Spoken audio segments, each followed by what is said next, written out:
What's going on YouTube? It's Alpine Trader and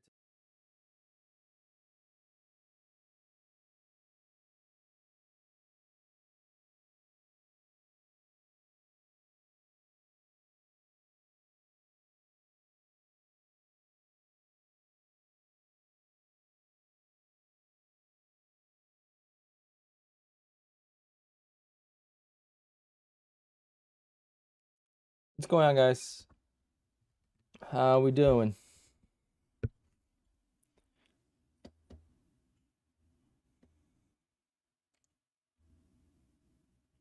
Gonna wait for a few people to join in.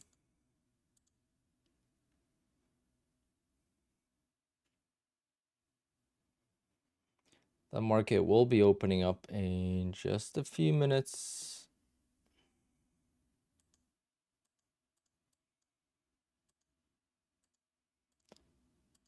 Why can't I close my quant tower though?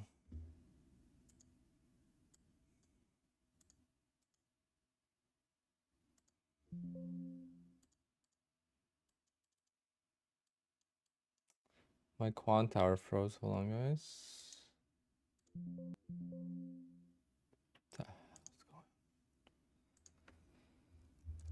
What's going on here?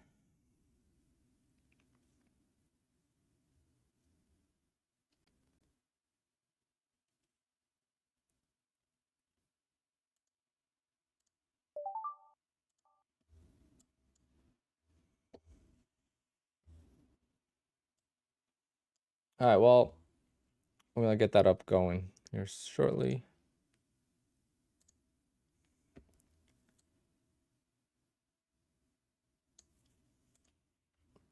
This is gonna be our topics of the day. So I have a little bit of a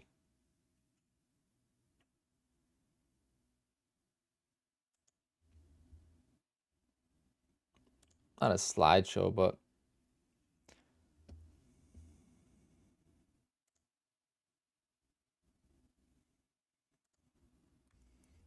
just waiting for more people to join in while I get my stuff ready here. Hit the likes for me, guys. That'll help the viewership. We're gonna have a good time. Am I trading now? No, I am not trading Sundays. I'm just hanging out. I got my trusted Stella. I'll be going over my plan for this week.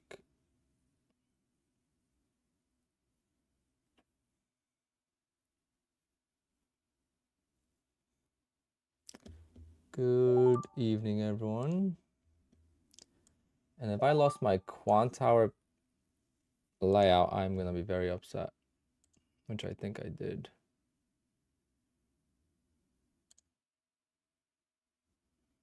Guys, I think I lost my quant tower layout.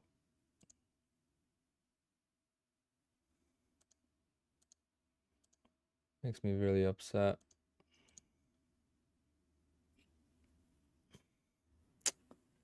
Why is quant tower do this? First time ever that happened to me. Oh, I don't have it saved anywhere.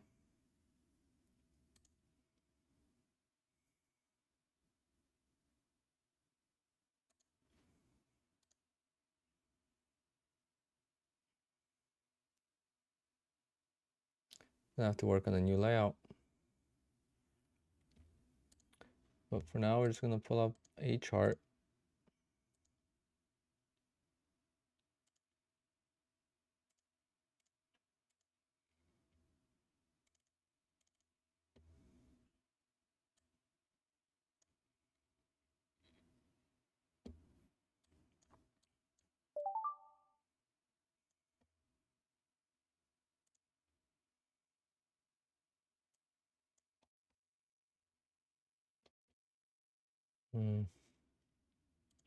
No idea what happened there, but that's quite annoying, to be quite honest.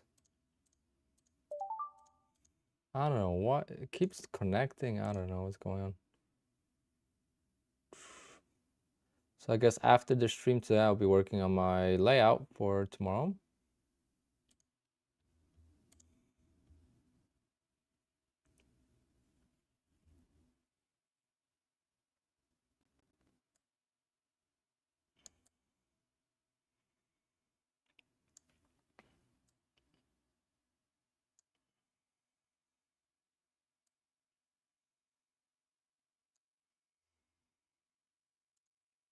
No corona today. Oh. All right, how many people we got watching? I think we got plenty of people. I have thing I want to go over with you guys. We got 145. Hit those likes for me, guys. Of course, at the end of the stream, we'll do a giveaway. As always, that's what the Sunday streams are about. Hangout spot, and the market's open here. So I have it on my chart here.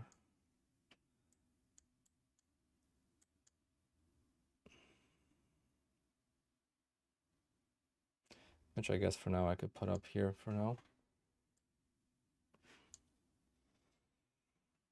That's what we're gonna do. We're just gonna keep watching this.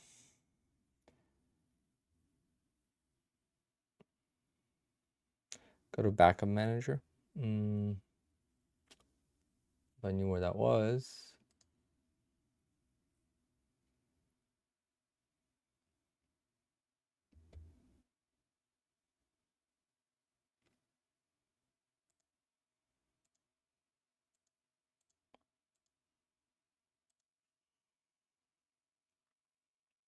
I got my gift from Apex. I don't really like it. I'm gonna order something else from them. I didn't choose the right one. Is it possible to use AMP Quantar with prop firm accounts? No. I have AMP Futures account as well. I got a long sleeve t-shirt with the gold logo, which doesn't look good on the white. So I didn't even look at the markets, guys. Since I logged off on Friday, I did not even look at the market. So what happened? All right, so we had a huge sell-off. How big was the sell-off? The sell-off was 430 points. And the bounce from the news was 225 points. So yeah, the volatility is just really insane right now, and this is something I want to talk about, how I'm going to adjust to it and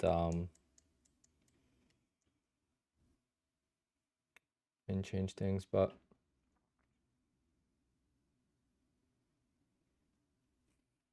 I'm going to give this market a couple more minutes, and then once it slows down, I'm going to go over today's topics. And obviously, if you guys have any questions, you might ask as we go.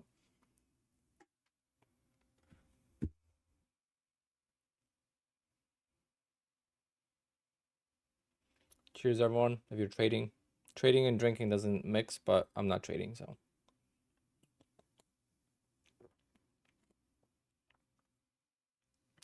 I'm still on the H contract.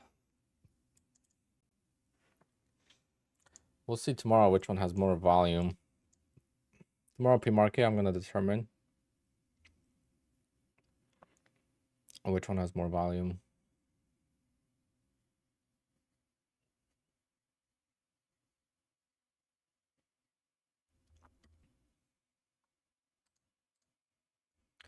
Some of the topics for today will be obviously any Q&A from Apex or any prop firm you want to ask, let me know. I'm going to go over my week. It's been a very tough week of volatility, so I had struggled a little bit with my trading. I'm going to go over my current account statuses and balances so you guys could see where I'm standing, so we could compare week to week. So when we do a stream next week, we could also compare. I'm going to talk about what adjustments I'm going to make based on the new market conditions that we have. And I don't know if it's election based or all the news, whatever it might be. I'm going to make some adjustments this week to stop the bleeding. And we're going to talk about one of my favorite things is when the things are going really well, I always remind you guys to remind myself that it's a roller coaster ride. It's going to be ups and downs. And when things are going well, we must cherish those times because we know the bad times will come. And when the bad times come, we have to remember of the good times and not to get too caught up on it and just keep continuing to push forward and getting better or adjusting, whatever needs to be done. Trading is never going to be easy. It's always gonna be a game of, you know, adjusting and changing things. Then we're gonna talk about my March payout goals as well. All right, but the market is continuing to sell off here.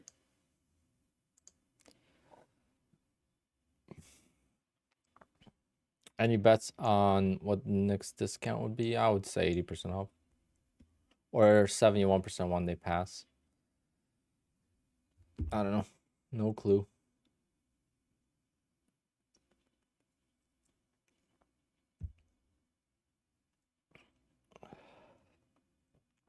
So we already had a solid 50-point move. Like, see, like, it just shows you guys the volatility is quite high on NQ, because even like Sunday afternoon, 60, I think it's like 60 points because I marked it a little from there. 62 points of movement at the open. I mean, this would be tradable. If this always happened, this would be quite tradable. But if it's moving 60 points at the open on Sunday, it just tells you that the market's very volatile, right? So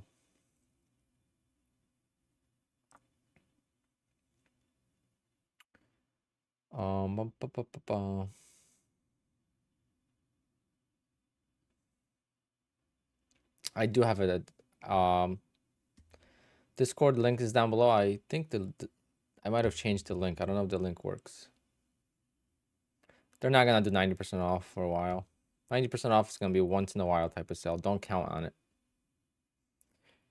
All right, so we'll continue to watch the chart. The chart will be down below here every few seconds, so you could see the market and how it's doing.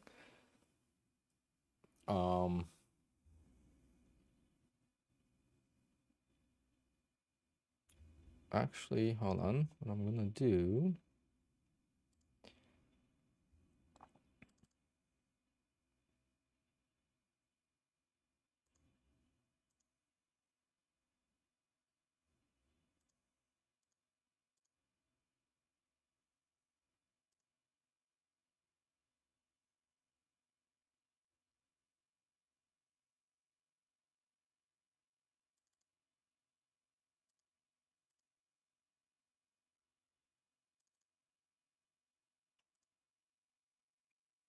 I want to make sure that this works.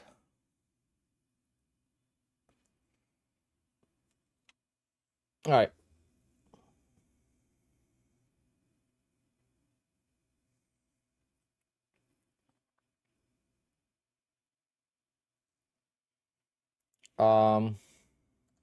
Scruffy, it's a very, very solid question. So Scruffy is asking, why do I have 2050K accounts versus 2300K accounts? So my reasoning for that is very simple. The main reason is that the 50K accounts are much easier to pass. When I lose a 50K account because of either drawdown or because of taking losses, you know, drawdown could be based on taking payouts or taking losses, doesn't matter. You know, the accounts are much easier to be replaced. So last week, the week prior, I lost 10 funded accounts from Apex, and I was able to recover them super fast with the one-day pass. Okay, so with the one-day pass, I was able to get right back on the horse. Versus with the 300K accounts, I just can't do that. There's just no way in hell I could pass those accounts quickly. And then I know myself that if I get down in a, you know, in a decent drawdown, so if it's, you know, $2,000, $3,000, $4,000 in drawdown, if I lose a funded account, I can't revenge trade that account. Versus if I lose $3,000, $4,000 in the 300K account, there's a chance I'm gonna try to revenge that account, and it's not gonna work. Sometimes it's also easier to just reset. So if you have a 300K account and you lose 3 grand, you would have lost a 50K account. So now you get a brand new 50K account and you start from 0. If you lose 3K on the 300K account, now you got to make back the 3K before you start making money.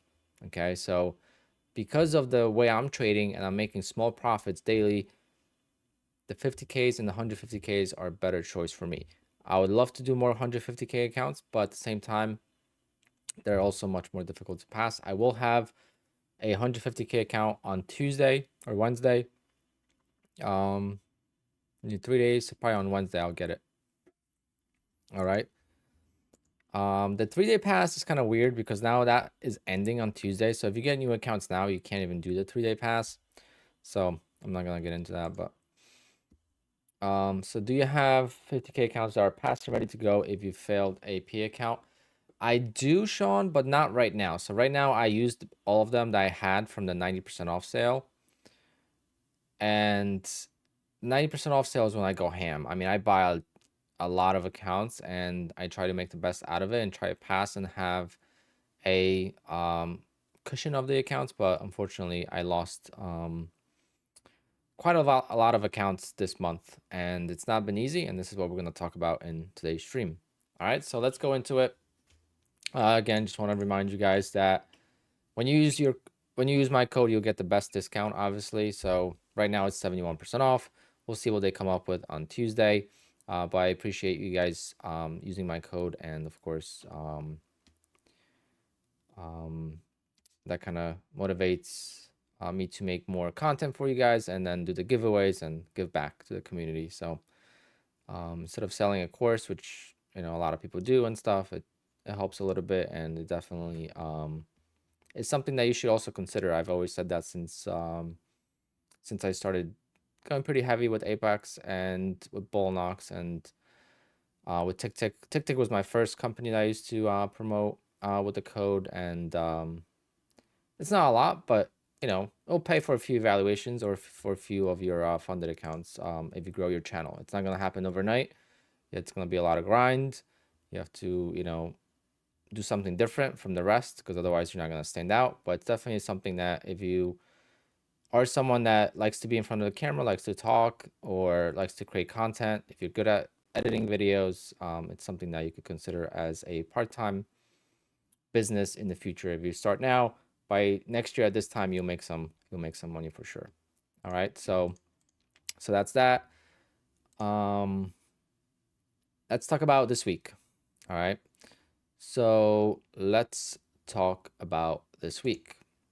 Monday was a beautiful day. Okay, so I'm gonna summarize this week, and then I'm gonna tell you guys what happened at the end of last week and what I'm gonna make, or why I'm making these adjustments for this upcoming week.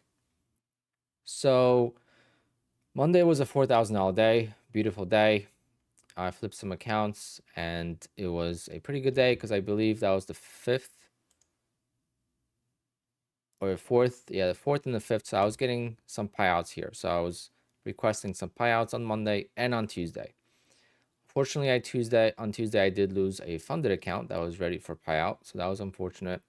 So that was one day I lost the funded account. Then on Wednesday was one of my best P&L days. It wasn't an easy day. I had some issues with Quant Tower, where I canceled orders and I got put into the opposite position. So I chased the news. I played the news. I forget what it was, some 10 o'clock news. It wasn't even good. And I chased it. I got on stream. I chased it. I was down like $1,000 unrealized on 3 accounts.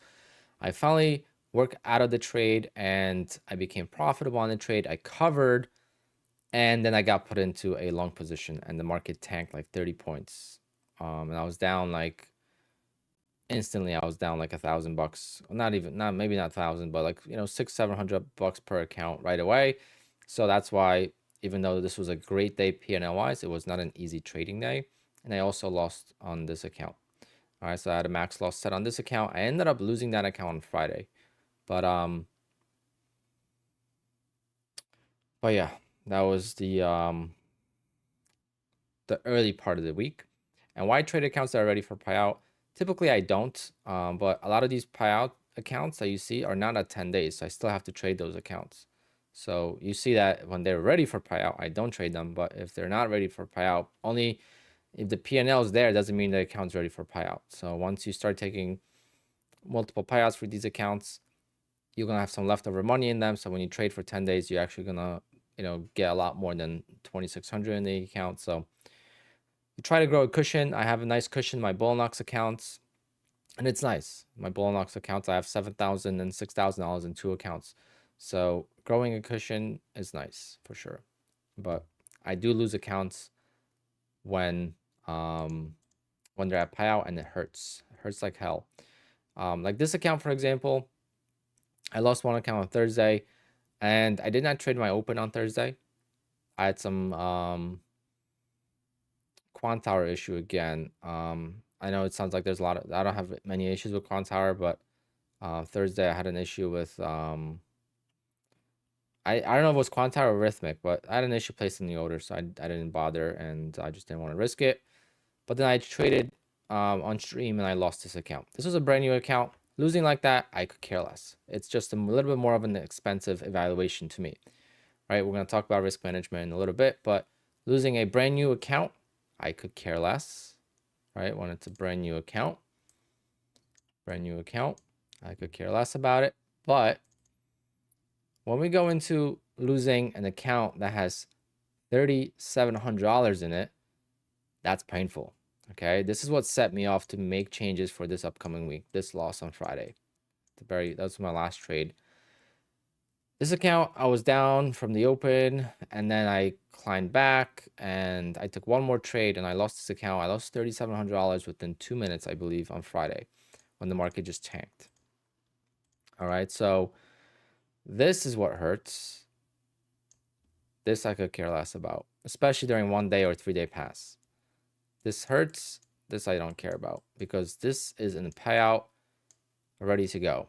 And I don't know why I did that, but I guess it's just something that I have to feel the pain many, many more times to actually stop doing it. Eventually I'll stop doing it, but you always think when you take the trade, it's not going to be this time, and it happens. And then this account I lost also earlier on the stream. And then typically, so that's another rule I broke. And typically when I take a loss like this, once I lost on this account on Thursday, I was done trading for the day. Here I lost this account and I did not stop trading for the day. I did not revenge trade. I did not feel emotional or anything. It's just I felt like the volatility was there and I could have traded more, and there was no reason to stop, and then this costed me. I've won after this trade. I won some trades as well. So I did win some good trades, and eventually that happened. Did you stop setting the rhythmic loss limits? I do not like setting the rhythmic loss limits because that costed me one of the accounts as well. Basically, when you set the rhythmic loss limits, let's say at 52,700, once that account hits that and the next day you forget about it, it's going to let you open a trade, but then it's going to take you out for a loss every time. So if that's set to 52,700 and then your account's at 52, let's say 690, right, from the day before, and you forget to change it, it's going to trigger you for a loss. And that happened to me. And that's kind of why I lost this account. I think, was it this account? One of these accounts. I think it was this one. I didn't lose it because of that, but I lost on the day on this account because of that. So I get into the trade, it stops me out, and I didn't know why. And I did that a couple of times, and I was copy trading the open, and I actually lost like 400 bucks on this account. So if I would have never lost on this account in the open, I would have been up 444, maybe whatever, how many contracts I had, and I would have never lost. So that's another thing, is like all the tweaks I'm doing sometimes are just ruining everything. So I have to just stick to it. But okay, that was Friday, and that's when the trouble started to begin. This is where I started to decide to maybe change stuff around for this week. So let's talk about the current accounts and the statuses. Okay, so I have 15 funded accounts with Apex right now as of today, and I have 2 evals passed. I just need a couple more days on them. One of them is a 150K account, but everything else is a 50K account. And you guys could see the balances. So we got 1, 2, 3, 4, 5, 6, 7, 8, 9, 10, 11, 12, 13. 13 accounts that need $1,000 or less to get a payout. Some don't need any money. So we got till the 20th. So we got plenty of days to make $1,000 on these accounts. Go 1, 2, 3 this whole week, plus 3 days next week. So 8 more days 8 more days to make $1,000. Technically, I should be able to get a payout on all of these accounts, or if I lose any, then obviously not. But if I could get, I'll talk about the payout goal in a little bit, but I could get some decent payouts from these accounts. Okay, that's where I have to remind myself of it, of, you know, the bad times and the struggles. And when I get frustrated, I just gotta calm down and relax. I was supposed to take a screenshot of the 2 funded accounts from Bullnox. I forgot to do that, but they're very healthy. I think I have 6,000 and 5,000 in them, and I'm gonna get a payout this week, hopefully. It's been a struggle getting payouts with Bullnox because they did update their back page, so that's pretty nice. So at least now I could see my accounts, and the I'll show you guys. Only one of my accounts shows up though, because I think it's like the account's too old, it doesn't pick it up. But let me show you guys what Bullnox did finally.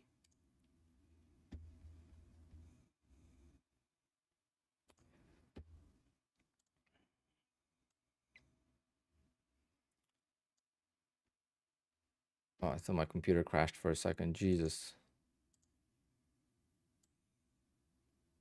It's not letting me do it. What? None of my information's on here, so. So one of my account balances of almost $7,000. So finally traded for 12 days. See, I've had this account for so long, since I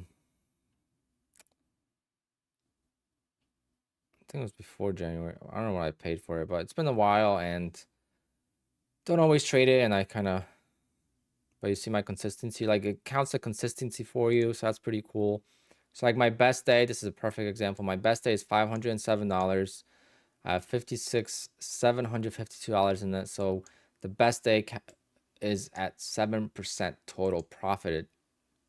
So way under the consistency, and I have 2 accounts with Bullnox. Okay, so that's pretty good. So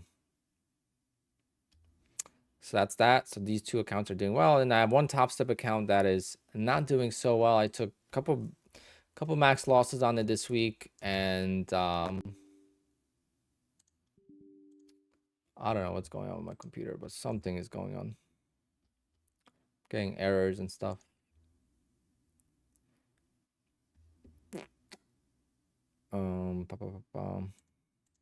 But whatever. I tried to log into Top Step and it told me no. In my browser, I don't know if it's Top Step website. I don't know. Something's going on. I restart my computer. I haven't restarted my computer since Friday, so it's not working. All right, whatever. It's like $800 left in the account, and then my AMP Live account has oh, this is my other Bullnox account. So this is a 25K account. It's 5,400 in it. So I gotta put those screenshot in here. But then my AMP Live account, I believe, has, it's actually more than that. My live account has 4362 in it. So I've made like $380 or something, or maybe, I don't know how much exact balance was when I funded it with 4,000. I don't know if there's any fees taken out, maybe for the data feed and stuff, but that is my balance now. So took a couple losses on this account as well. So slow growth, but hopefully we could grow this account a little bit more. All right, so that's the account balances, and now we could go over my plan for this week. This is very important if you like to watch my streams. And hold on, guys, is my stream still up? That is the question, because my chat is not moving.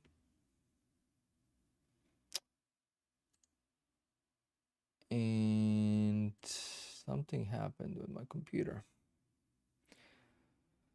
I have no idea if I'm live still, so I'm gonna pretend I am live, but I'm live.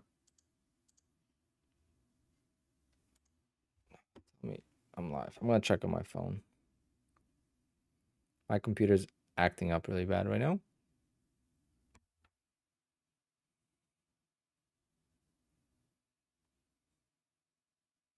Okay, it's still up. All right, so it's just my it's just the Microsoft Edge.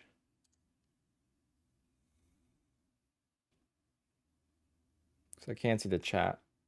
Yeah, I can't see the chat right now, guys.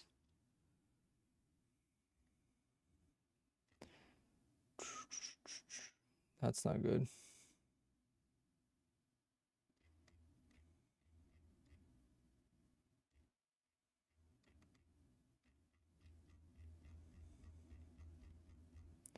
Whatever, I have the chat on my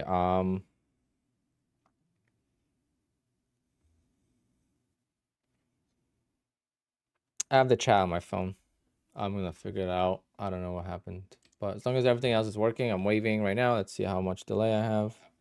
But as long as everything else is working, I'm waving right now. Let's see how much delay. Oh, there's no delay. Okay. So I'm gonna continue, and then I would have to restart my computer, I think, to get it back working the way I want to. But there's something going on. All right. So let's talk about the plan for this week. If I want to do a giveaway today, I will have to restart. But yeah, maybe it is the updates. Windows loves to act up when there's updates. Well, let's talk about my plan for this upcoming week. All right, so this upcoming week, I'll be changing things around just to stop the bleeding. And the market conditions are basically a wild, wild west right now. The market is crazy. It's got crazy range. It's just making my scalping strategy very dangerous because my high win ratio comes from working out of bad trades. So when a trade doesn't work my way right away, I'm able to work out of a trade because in the range, and I'm able to, you know, get in and out of the trade eventually, versus when there's a 100-point candle, you know, 2-3 candles, 5-minute candles, 100 points, I can't work out of a trade. There's no overlapping candles. There's a lot of trending going on, whether it's up or down. There's a lot of trends going on in the market. So it's just very dangerous. So I have to adapt. Since I've lost a bunch of accounts last week and a lot of accounts prior to that, I've been in a slump. But last week, the prior week was different loss. That was the copy trading loss. This week was individual accounts. But this week is going to be different, guys. This week, I'll be only trading my open trade. That means when I go live on stream, I will not be trading, and we're just going to do like a market analysis, and we're just going to hang out till about 1 p.m. I'm not going to stream all day, so I don't get tempted into a trade. I'll take it easy this week. I'm not going to take off from streaming, but I'm going to just hang out. I know a lot of people like to hang out, so I'll be your entertainment, and I'll still watch the market. I still want to watch the market and see how it's doing, because eventually, maybe for next week, the following week, the market might come back to its normal, to my normal liking, and then I'll start trading the market again. If I don't watch the market, I'm not going to know, and I'm just going to go blind into it. I'm going to be kind of lost out of space. So yeah, still going to watch the market. Maybe I'll do some evals like on Wednesday, Thursday.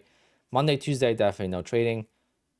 Wednesday, Thursday, Friday, we'll see what kind of sale they have as well. If they have like a 1-day pass sale or 80% off, maybe I'll buy some more evals, try to get back to 2,500 accounts and just continue that way, because that is always going to be my goal. But the reason why I'm not taking a complete week off, some people thought I was taking a full week off trading completely. I'm not going to do that because I'm working on payouts, and the opening trade gives me a ton of consistency. And since I have many accounts at payout or close to payout, I want to make sure that I meet my payout goals for March. Okay, so the goals are still there, and it's an amazing trade. The problem is that I can't trade all the accounts with that trade, so I'll have to rotate some of the accounts. I have to calculate how many days I need to be. You know, I still have 8 trading days left, so I'm going to trade some accounts at different times and make sure they all get traded, and try to get them to payout for this payout cycle. All right. So that's going to be the goal. Again, trade my open, go live till 1 p.m., hang out, no trading Monday and Tuesday. Wednesday, Thursday, Friday, we'll see what kind of sale they have. And maybe I'll start diving into some evals, see how I could do. If I lose an eval, you know, with the volatility, I'm just going to stop. If it's going well, we'll continue and we'll adjust based on that. It's very important to remember that trading is a roller coaster, guys. And I've had some comments, some emails come in as well, and people are like kind of nervous or worried about this slump. And the first thing I asked them is like, have you been around the stream for a while, or have you seen my channel for a while? Because the channel has grown quite a lot, and not a lot of people know this. They haven't watched my videos from, August, from September, November, end of last year even. And I always talk about this because I do have a lot of green days, and it's great. But when things are going really well, we must remember that tough times can be and or will be ahead. It's just impossible. Every trader I've watched through all the years of trading on Twitter, I followed them, they all go on slumps. Okay, there's always a big loss, there's always a slump. Everyone reacts to it differently, but it's not something new for me, and I just have to adapt to it. And I don't think that this is avoidable. I think it's going to happen again in the future. So we just got to shake it off. And again, trading is a little bit of a game, right? So you do need to have some confidence. And when you have low confidence, you're going to make mistakes. You're going to hesitate, because trading the way I'm trading would still be great if I was reading the market right. Because volatility doesn't mean it's bad. It's just volatility is bad when you read the market wrong, because the market goes against you really quick. But I still want to have some kind of volatility, so when I'm right, I want the price to move in my direction quickly. So it's a double-edged sword, but at the same time, I have to remember that the good times will come back, and that's the next slide. So when I am on a losing streak, or when you are on a losing streak, it's good to listen to some motivational books, audiobooks, videos, whether it's on trading, on life in general, and it puts you into a good perspective, right? We must remember the good times during the bad times, because that's gonna keep us going. So when I have a losing streak, sometimes I feel like just like giving up, right? You might feel like I'm already past that stage, but in the past that happened where I had a good stretch, then I would go on a losing streak and I wouldn't want to give up. And luckily with futures, it's a little bit easier than that, than with real account, but like real stocks or even real futures account, single account. With prop firms, a little bit easier, but we have to just adjust and keep trucking along. And this is like a great week that I had, $3,000, $4,000, $5,000 a day, every single day. Couldn't lose a trade. I'll do my opening trade and I would scalp all day, and I just couldn't lose a trade. And that was like the best feeling ever. And those are the times I have to remind myself that they will come back, right? So there's going to be times where that comes back and the market's going to behave the way I want to. And NASDAQ is a wild beast. We all know that. It's got its mind on its own. And this is why a lot of traders on Wall Street or in prop firms, like a real prop firm space, say that finding an edge in indexes is very, very difficult because of how random sometimes it could be. We all try to find the repetitive pattern or repetitive system, but we just don't know what the market's going to do. Versus when you trade stocks, you could wait for that one stock to do exactly what you're looking for, and it's a little bit easier that way. But again, it's all relative, and we're just going to keep pushing. All right, so I'll read the chat in a little bit. It's more difficult for me to read the chat since my chat is down, but that's that. All right, so we got to remember the bad times when we're doing good, and then keeps us humble. And then we have to remember the good times when we're doing bad, because that's going to keep us going. So it's a roller coaster. It's ups and downs. Staying neutral, that's my biggest thing. Staying neutral in emotions is very important. So when you get big payouts, when you get big P&L days, just don't celebrate too much, because then when you lose, it's going to hurt that much more. I've talked about that many times. So since I wasn't like celebrating too much, this doesn't hurt as bad, even though I did have a huge month in February, which makes this a little bit more difficult to overcome, because I'm still having a good month. I already took out 12 grand from Apex, and I'm going to take out at least 3,500 from Bullnox. So I'm already at 15K on the month, which is incredible, right? But based on the month I had in January and February, this doesn't feel that good. So I have to keep myself grounded, and I have to kind of come back to that and yeah, keep going.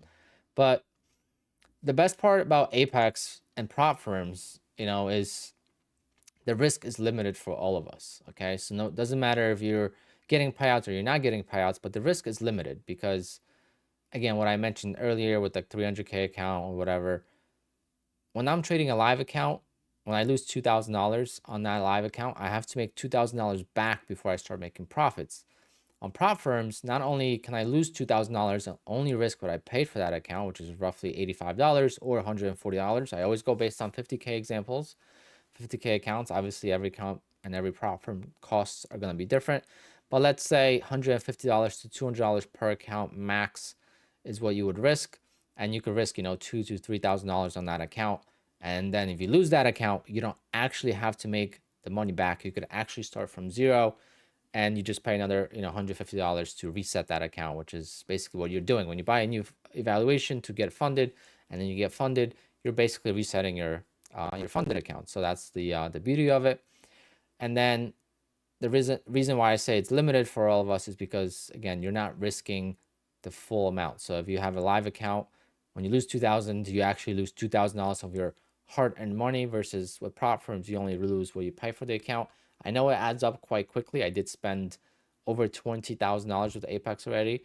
When I did my taxes last week, I kind of realized that, and it was not a shock because I was expecting it, but it did make me realize how much money we really spend. But the risk for me and for those who are getting payouts is basically non-existent. Okay, so the goal is to have payouts to pay for future accounts. I've gotten paid since May of last year, every single month. Even if it was just $2,000, I got paid. And it allowed me to pay for more accounts. I didn't have to use any of my actual cash from my regular job or my regular business to pay for the accounts, besides the first initial account with TickTick. So it's quite amazing, and it's what what the goal is. It's to use the house's money on these accounts. That's how you beat the game, in my opinion. That's how I do it. And it's not the best way to trade if you obviously want to go live with a single account, or if you think that prop firms are not going to be around in a few years, or if you think that making $500 to $1 million is not enough because you want to trade for a long time. Obviously, these prop firms are not going to let you do that long term. They're gonna kick you out or ask you to go live at least. And when you go live, you only have one account instead of 20. So it changes the whole dynamic of things. And yeah, so when you're trying to focus on that, trading like this is not optimal. But first, we have to make money no matter what way we can. And then if we're profitable, for me, it'll be much easier. If I make $1 million with Apex in 2 years, it'll be much easier for me to put 100K in a live account and lose that account than it would be to put up 100K for my business and then lose that, right? So you give yourself the best opportunity to make it in this game, which is one of the most difficult games in the first place. So keep that in mind. But we use houses money by getting payouts, and a lot of people are getting payouts, guys. If you're not getting payouts yet, keep going. There's a lot of people getting payouts. I mean, when I made my video last year in June about my $4,000 payout, I got a lot of views on that video, and it was hard to find someone on YouTube with payouts. And Nutty made a video recently, I think in January. Maybe he posted it in the February one too. I didn't watch the full video, but he posted on how many payouts there was last year, month to month, like how many people got paid versus how many payouts are happening right now, and it's a huge difference. I mean, it's a massive difference on how many people are getting paid. So it's becoming a little bit more easier. I think people are learning, and again, it's much easier to get payouts with prop firms than it is to make money with your own live account. Also, what I like to think about when people see the big losses, unless I'm at an account with payout. So some accounts I'm at payout $3,700 in this account, right?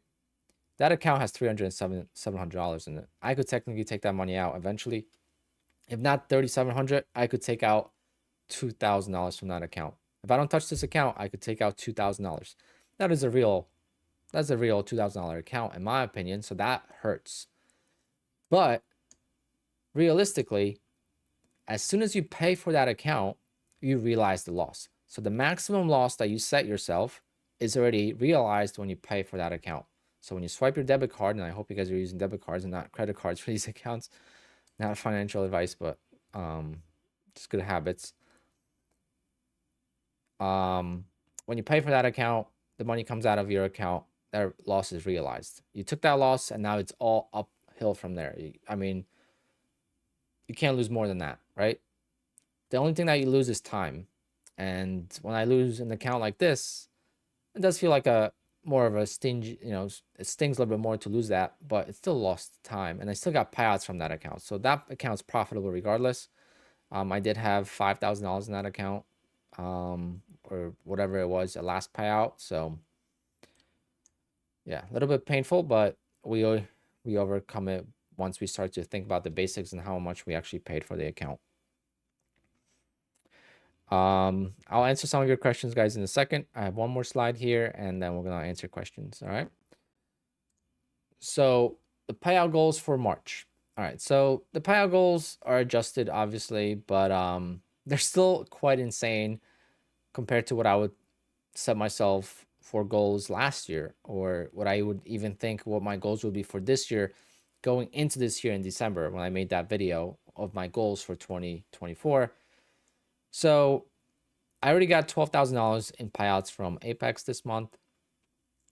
I'm hoping to get another 18,000. So I need 9 more accounts to get to payout out of like 15 that I have, which is not bad.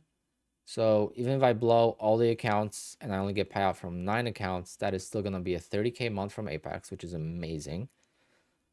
I'm hoping to take out at least 4,000 from Bullnox, which I should easily do. I should be able to take out 6,000 from Bullnox. It's only March 10th or whatever it is. Is it even 10th? I don't even know what date it is. So that should be quite easy. And then Top Step, I'm going to aim for $1,000 this month. I might lose that account because it's only got $800 in drawdown. But if I do take a payout, it will be $1,000, and we'll see how that goes. But these are my payouts so far this year. So again, a little bit of a setback. If I get a month with no payouts, I always have to remind myself that I'm still way ahead of the plan for this year. So as long as I don't change my lifestyle, there's really no reason to panic or to be upset or anything like that. You know, these profits go into my savings account. Obviously, there's going to be taxes and stuff, so we got to be careful not to spend the money. You guys know that my goal is to get a car, a 911, and my plan for getting that car was when I made $150,000 this year trading. Obviously, trading is not my full-time income. It's my part-time income. It's for my hobbies. Now it's becoming, for the first time ever, it's becoming my full-time income, and my DJing is basically my secondary income. So it's flip-flopping, but it doesn't make a difference anyway. I'm not gonna be spending the money. It's just the money for the car I already have. So this is extra. I just want to prove myself that I could keep making this type of money, and I get there. But that's like the overview and the plan for this week. So I hope you guys enjoy that. I actually prepped something. I've been saying that for a while. I'm gonna prep a slideshow, and here I am. So let me pull up the chat and let's see what questions you guys have.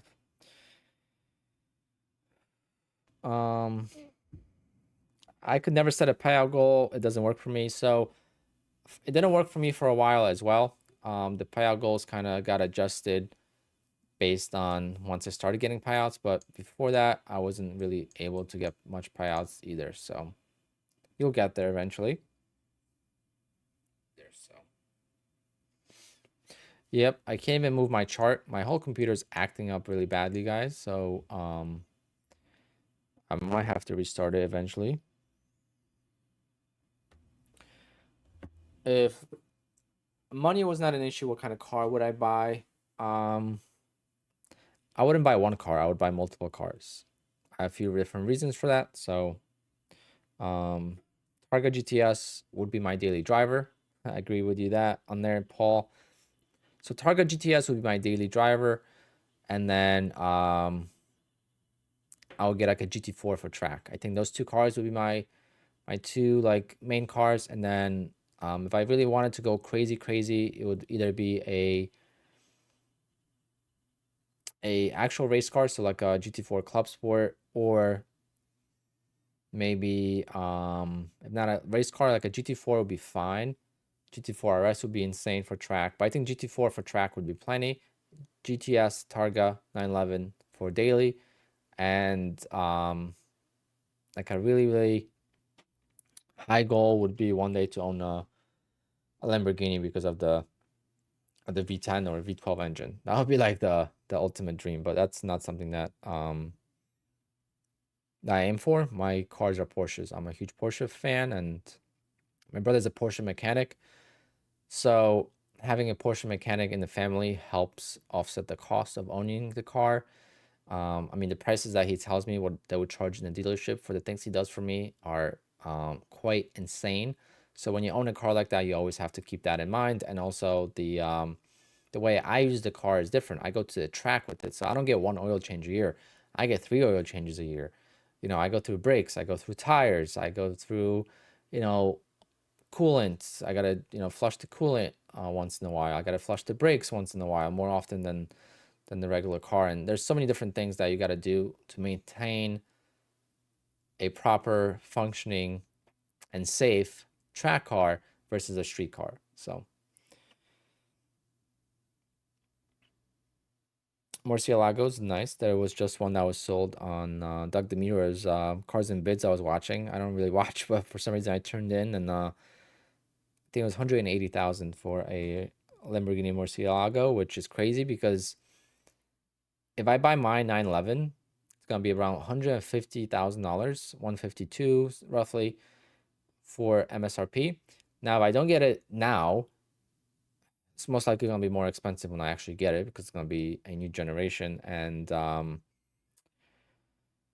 I think about it, I could buy myself a much higher used car. You know, I could get myself a .1 GT3, 991.1 GT3. I could buy, not a Huracan, but Gallardo Lamborghini, which is an amazing car I love as well. R8 is a nice car, but Porsche is something that I love, and I can't wait to get it. The 911 will be my track car and daily driver. So it's a mixture of both. Real estate is a good investment, yes. Let's see what else you guys are asking. You ask any questions about the presentation, any questions about stop losses, all that stuff, because I was kind of skimming through the chat and I saw you guys ask questions, but I didn't really answer them.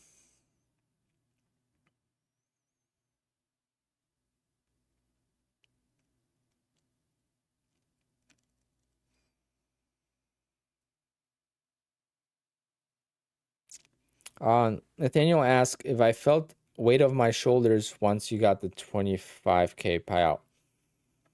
25K payout when? The first 25K payout, or what do you mean? So in January, I had a situation where my opening trade had to work and I would secure like a 24K payout, I think it was. So that was my first big payout from Apex, because my previous best month in November was $14,750, and that was in 2 payouts. That wasn't in one single payout. So to get a 20 plus K payout as a single payment was definitely like a huge relief and a jump start to what we got going on right now.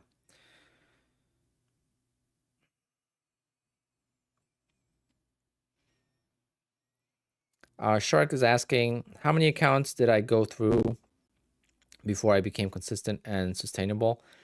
Unfortunately, that's a tough question to answer because I dabbled in futures in 2022, even 2021. I didn't really go through many accounts. The rules were really difficult, so I never wasted much time on prop firms. But when it comes to futures, I did not spend that much money to become sustainable and profitable, because I got my TickTick direct account, a 25K direct account from TickTick, which skips the evaluation. You go right into a funding account, and then you could pay yourself from day number 1, which is amazing. So I got paid on like day number 3 and 4, or 3 or 4, I forget what day it was. You can't take out the safety net, but once you get past that, so I made like $800 a day. So I made $800 a day, whatever it was. So I paid myself like $300 to just pay for the account. Then I paid myself like $1,200, and then another $1,000. So I got almost 3K in payouts in just 2 weeks, and then that 3K funded the Apex accounts. And then in Apex, I got my payouts from accounts 4 and 5. So accounts 4 and 5 funded accounts, I got paid. So those 2 accounts paid for a bunch of other accounts, and then I got paid at least $2 grand every single month since then. And maybe I wasn't profitable certain months, but I was at least break even. So that was good.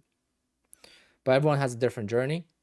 You have to remember that I have 6 years of experience looking at charts in stocks, and I did waste quite a lot of money on tuition in my early days of trading. So I spent close to 6 figures. I lost close to 6 figures before I started to became more consistent. But I wasn't scared to lose, let's put it that way. So when I wasn't scared to lose, someone can't tell me like, I'm only losing these accounts because I'm getting affiliate, or I'm making money on YouTube, or I'm getting payouts. That is not the reason why I'm okay with losing these accounts in the first place, because I did that before I was getting big payouts.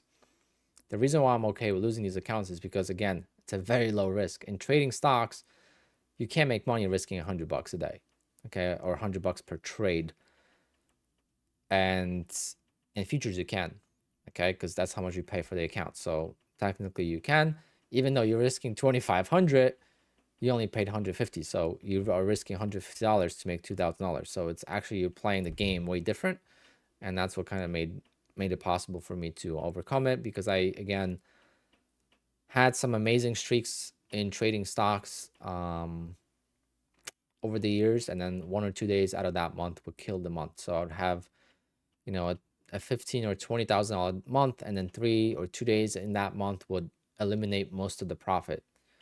Okay, so with these accounts, when I lose, like when I lost on Friday, this was negative 790 day. I was pissed about this account, but other accounts still made such a great progress that you're still making way good progress for payouts, right? So if you trade 5 accounts and 2 accounts get to payout, you're still profitable, even though you lost more money than you made. Because if you do the math, right, if you have 5 accounts, if you have 5 accounts, so you have 5 accounts, and you have to, you risk 2,500, you got to make 2,600. And then usually you have slippage. So let's say this is all 2,600. Or you know what? Let's make it 25, just to make the math easier. You have 5 accounts, okay? All right, so this is 5 accounts total. So let's make this the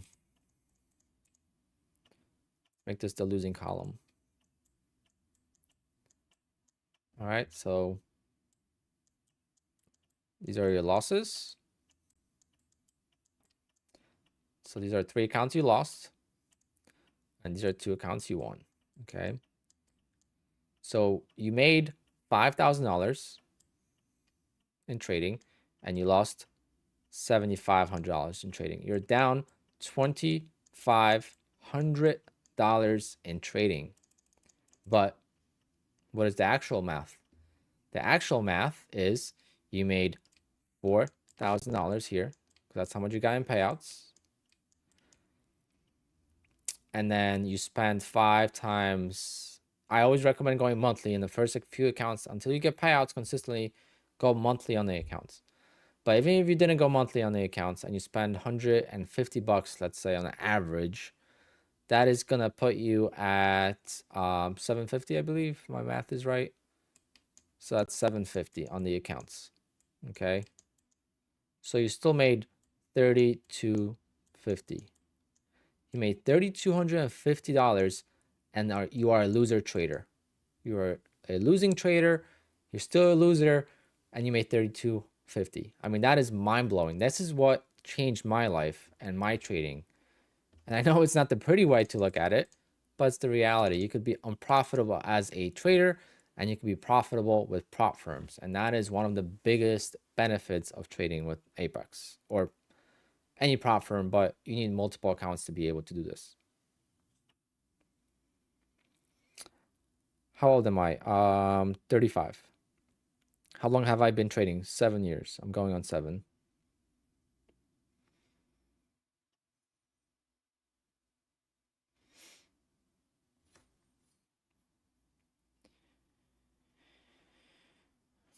Mm-mm-mm.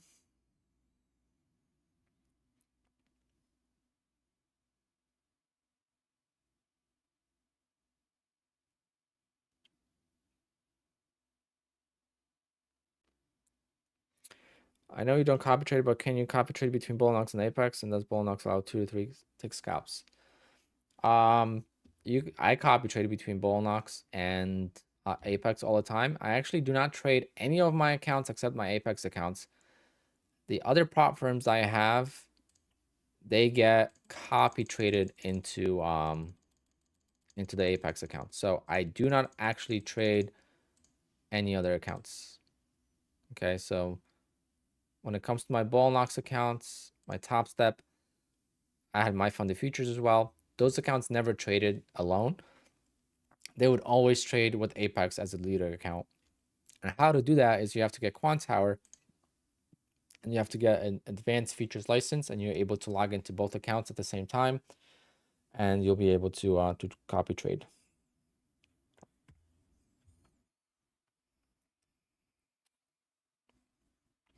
Yes, I use a Quant Tower copy trader and Quant Tower platform for trading. If you want to use Quant Tower for free, you can. But if you want to copy trade between prop firms, then you can't. Between prop firms, you have to pay $25 a month.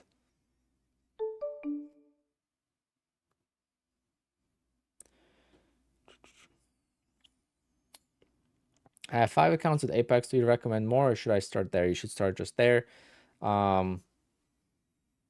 because you don't want to dig yourself in a big hole financially until you get some payouts or some consistency. The last thing you want to do is have 10 accounts, you go on tilt, and you blow all 10. I mean, you do whatever you want, but 5 is plenty, and you should be able to get a payout from those. And I don't recommend copy trading early on anyway, for me personally.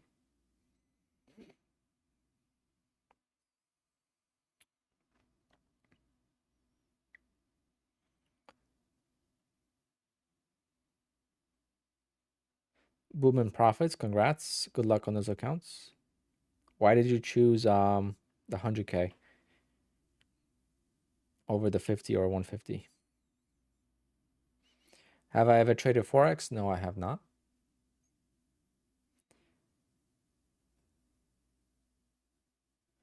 Will you try the 2 free Blue Sky accounts if you make 25% per day to pass? They refund the evaluation fee. I have not heard of that, so I've not looked into it.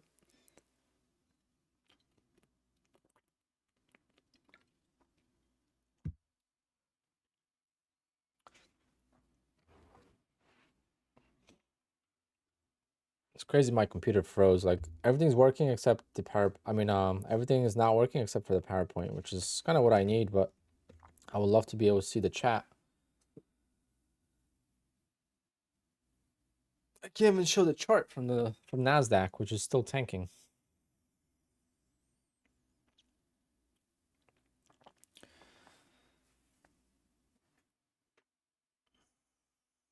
Can I tell you about the opening range strategy? I can't tell too much detail because I think that's a very easy strategy for them to ban by not letting people trade the open, the first couple minutes of the U.S. Open.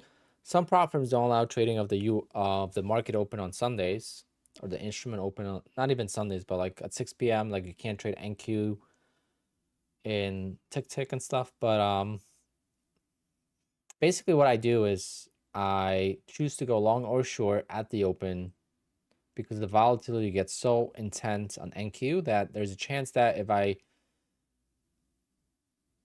place orders both long and short at the open, the price will hit my entry and then continue a few more ticks to get my target. So that's the overall summary, but knowing where to place the orders is when it gets very confusing and very technical, but also a little bit of an intuitional entry has a factor in it as well. Sometimes you get super lucky, you miss getting filled, let's say, because sometimes you could get filled short and then market reverses. That's what happened to me when I lost the 8 funded accounts last Thursday.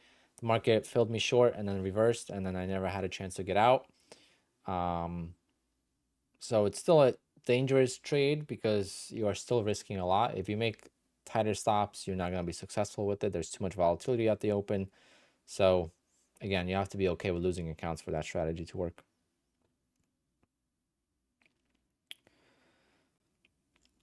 Gaming, that's not true. You have to refresh the stream to see the likes.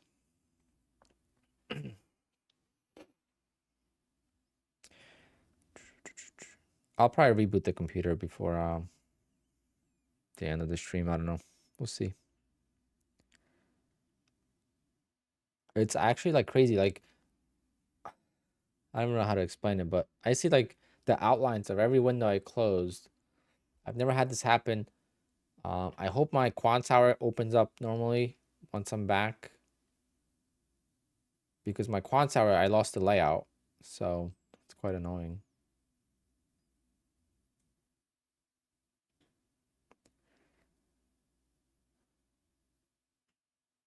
I have a couple of friends that use my strategy, and they either got payouts or they're close to it. So, and there's a couple of people that are still struggling. So it all depends. It's not like a perfect strategy. I just don't want to risk. I used to show it, and people would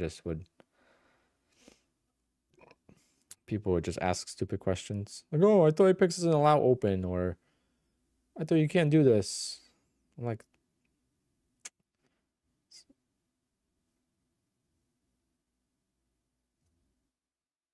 let me see. Is the chart still working on stream? Yeah, it still works on stream.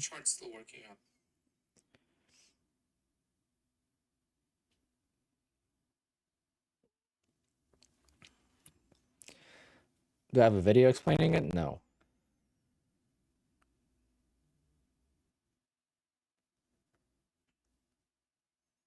Nope.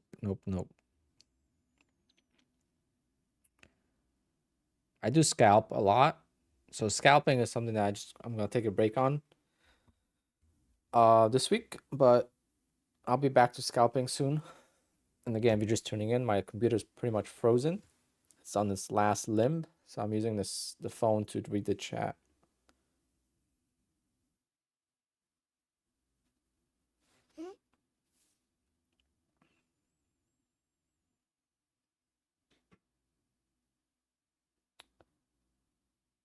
Do you have a different mindset? Yes, much different mindset from personal account to prop firms. Completely different mindset. I don't mind losing big on prop accounts.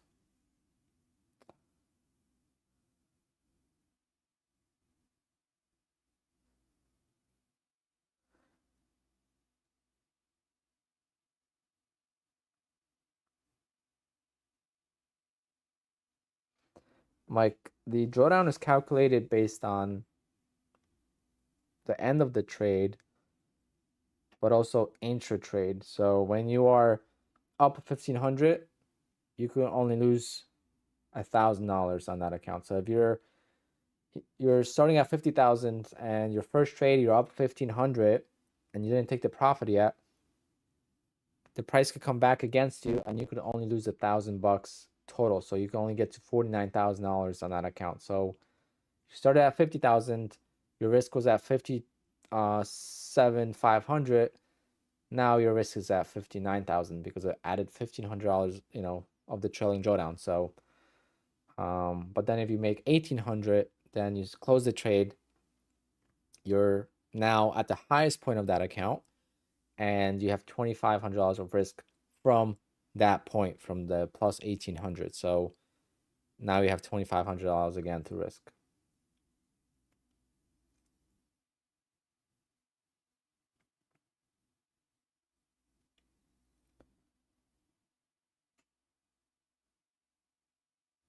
Do I forget to trade? I forget to flip my account sometimes.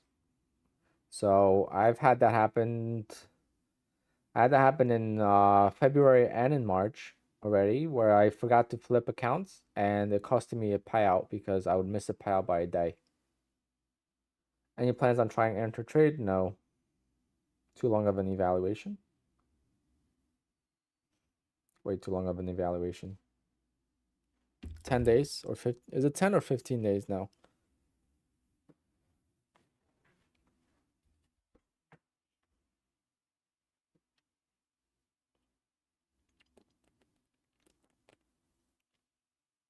It's 15 days? Yeah, no way. That's way too much waste of a time.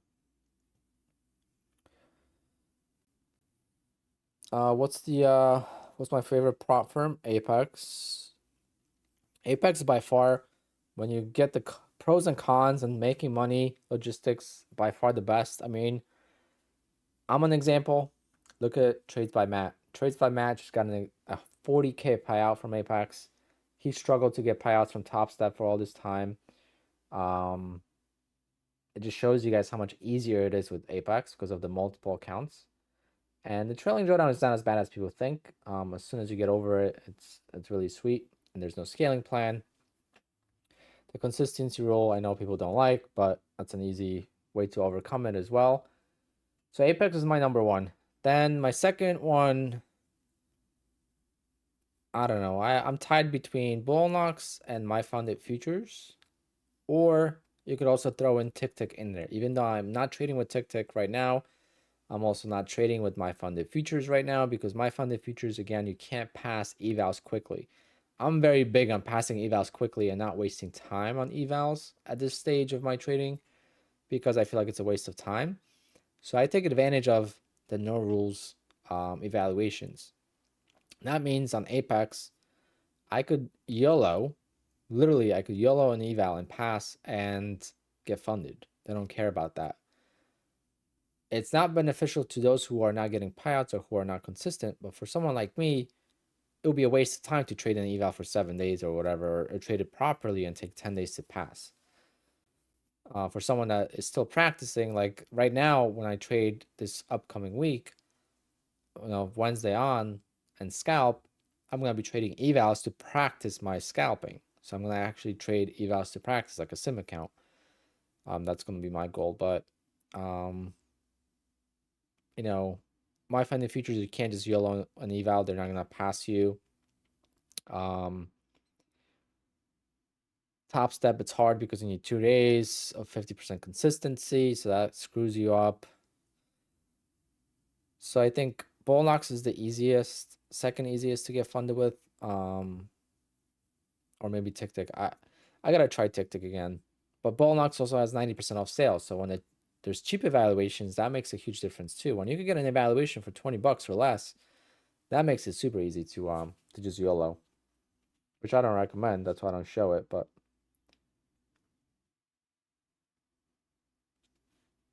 take profit takes too much profit from the payouts, 20%.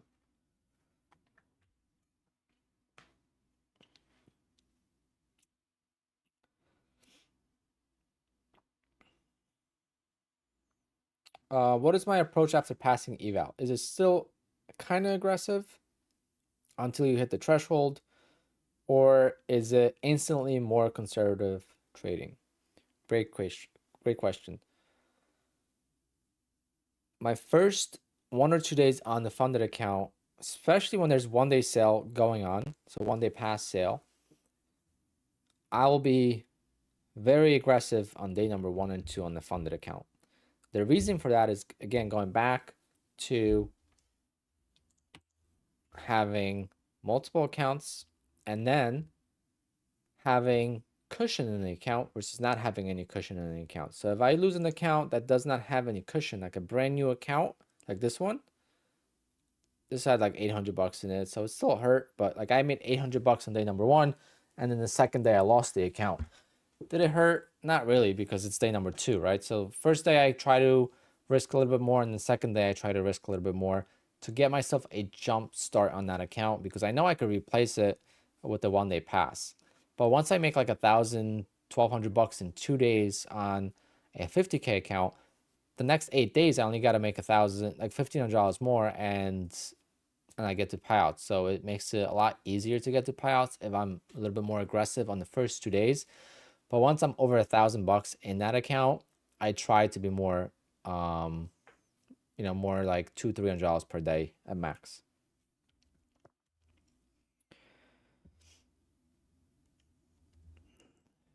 Paul, I mean, you keep going.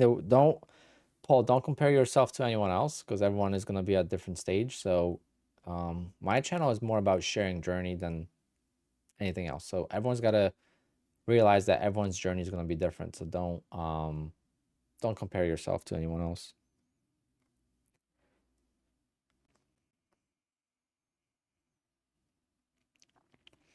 Do I pay one time or lifetime for PA accounts?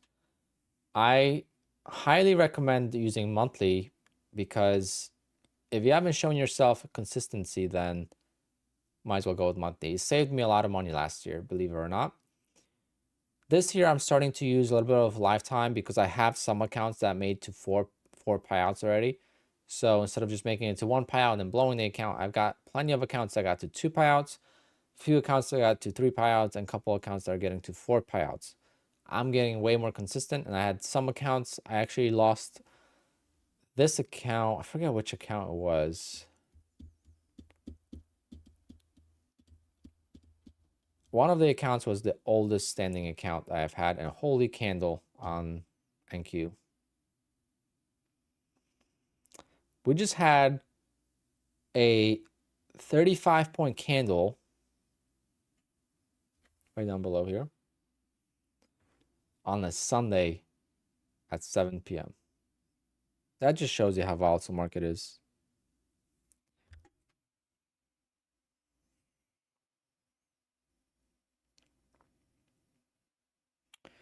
Mike H, there's no max per day that you can make. You can make as much as you want, but to make the math simpler, it's easier if you don't make over $800 in a 50K account, because then you're always going to be under 30% of the minimum that you have to make on the account. The minimum you have to make is $2,600 to get to payout. If you take 30% of that, that is $780. So if you're under $780 per day on the account, you'll never ever have to worry about the consistency rule of 30%. Okay. Plus, you still have to trade for 8 days minimum. You have to trade for 10 days, but you could flip 2 days. So 8 days of trading. There's no point of making big profits if you could only take out 2K anyway. So, I mean, it's nice to grow a cushion sometimes, but it's more risky. But you can make as much as you want. You make $2,000 on day number 1. Then you just divide that by 0.3. You'll get like, it's gonna be like 6.6 thousand, I believe. If my math is correct. I'm doing that in my head right now. Basically multiply by 3.33. So like 6.6K that you would have to make. But if you make $2,000 in 1 day, you should be able to make 6,000, 6,500 overall over 8 days, right? Because now you only got to make $4,500 over next 7 days. So the consistency rule is not as bad as people think. What is my reasoning behind the 50K accounts versus 25K accounts? Christian, that's a very good question as well. The reason why I prefer the 50K accounts over 25K accounts is because the price is pretty much the same for those accounts. When you factor in the evaluation cost, and then when you factor in the activation costs, you are pretty much paying the same price. So having 20 funded accounts that are 25K versus 50K, it's a big difference in payout as well. You know, you could make an extra 10 grand in payouts. So instead of getting 30K maximum, you could get 40K maximum. And again, you're paying the same price. And the most important reason for why I prefer 50K is that on the 25K, as soon as you take one loss, whether it's an actual loss or just a drawdown loss, you're basically against the wall, right? The drawdown is right against you, and you're gonna most likely make a mistake. It's much more difficult. Unless you're gonna trade micros, then it's fine. But also, you gotta make the same profit. I mean, you gotta make the same profit anyway, unless you're just gonna play the system and make $1,600 in 25K account and then close the account after, because you could take out 1,500 and then you could just close the account. But if you're gonna actually try to keep that account, you're gonna have to make the same profit that you gotta make on the 50K anyway. So there really is no difference for any. There's really no reason to go with the 25K if you really think about it. If you just make $50 a day, are you able to get a payout? Yes, it's just going to take you a long time to get there. If I reach a threshold and I want to get a payout of all of it, the maximum payout for the first 2 months would be in the way. Theoretically, could I just flip micro short times and hit the minimum trading days? No. No, you can't. They'll notice that you're flipping and they're not going to count it as trading days.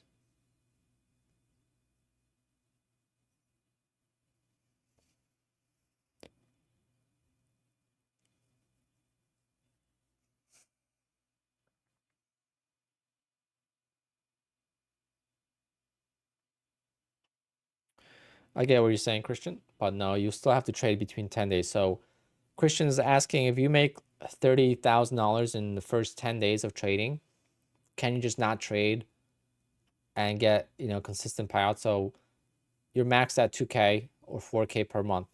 If you make 30 grand, that means you could get a payout for the next 3 months, right? Every month, every 2 weeks, you get a 2K payout from that account because you have enough balance.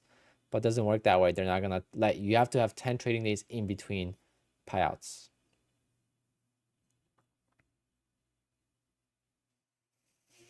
Christian, you just have 125K account. Don't worry about it. It's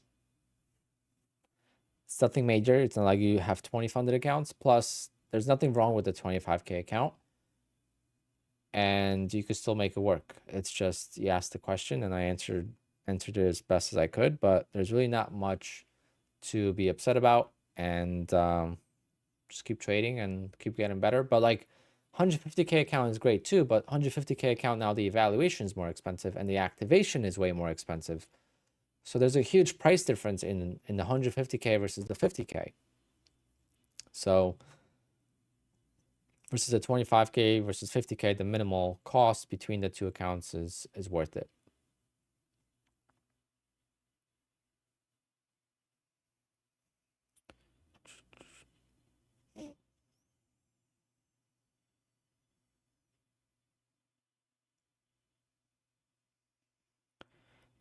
Trading is stressful for sure. Trading is difficult, and if it was easy, everyone would do it. So keep that in mind. If it was easy, everyone would do it. And next time you go to a store to buy yourself a Red Bull or a beer, you wouldn't have anyone at the counter because they would be traders. They wouldn't be working in the store for a minimum wage. That's how I got to look at it.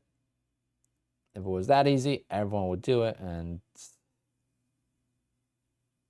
it wouldn't be as rewarding. Let's put it that way. If everyone was able to make money, we wouldn't be able to take out as much money, whether it's the real market or prop firm market. The transfer is there, and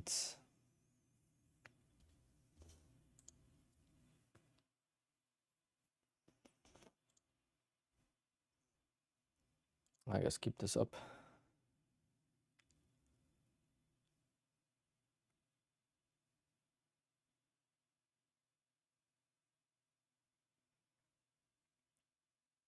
Let's say you make 10K within 10 days, respecting the consistency rule. You take the first payout, then you only have to trade, and what you make is irrelevant to get the next payout. I don't know exactly how much you would have to make. I know you can't just flip for 10 days to get a payout, but I think you could probably just make like $200 a day or $100 a day and just get a payout. Do my contract sizes have to be consistent? Not really. But But when you go full like 10 and then you go to 1, you have to be careful.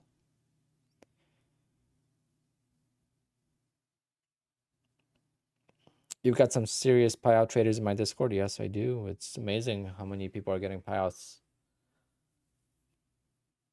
And it's not like I'm teaching them. I'm not taking credit for any of it. It's just random people that join my Discord that we share our journeys, and there's plenty of people getting big payouts, and it's amazing to see. We all support each other.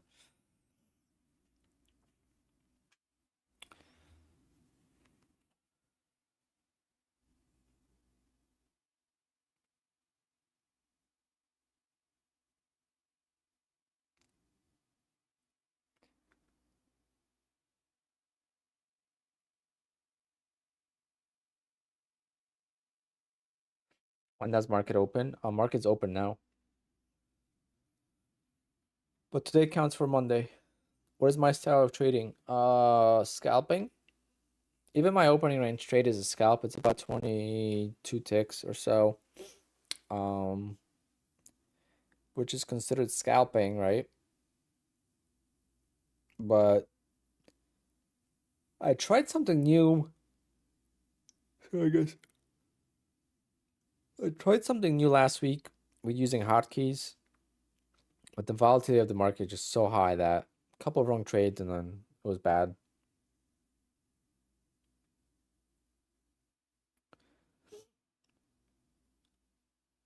Jose, yes, that's correct. You could do that.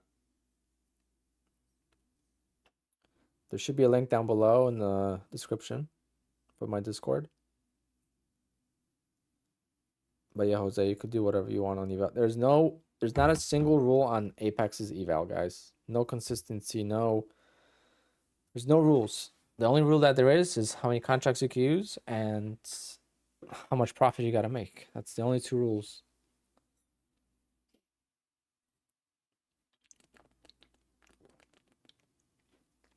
But Jose, keep in mind, when you short 5 and you long 5, with the trailing drawdown, you could lose all 10 accounts. It's not guaranteed. You still got to find a strategy that would work for the hedge to be successful. Am I in any trades while doing this live? No. My computer is actually frozen. The only thing that's working on my computer right now is my PowerPoint. But everything else is frozen. So I have to restart if I want to do anything. But I'm not trading Sundays. I just watch the market, hang out with you guys. What time frame do I use to enter my ORB? It's 1 minute chart, but it doesn't mean I enter on 1 minute. It could be based on like 3, 4, 5 minutes before the open, depending on the range. Depending on the range, depending on where the moving averages are, support resistance levels, stuff like that. But I don't try to overthink it either. I try to keep it simple. That's what's the opening range trade only lost 2 times since November. So I gotta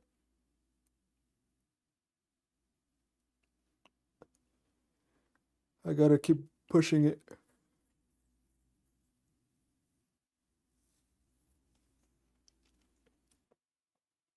Is the cap on how much you can make on a live account? You mean on a funded account? Paul B, no, doesn't work that way. If you trade 1 MNQ for 1 point, that means you flip the account. That's called flipping.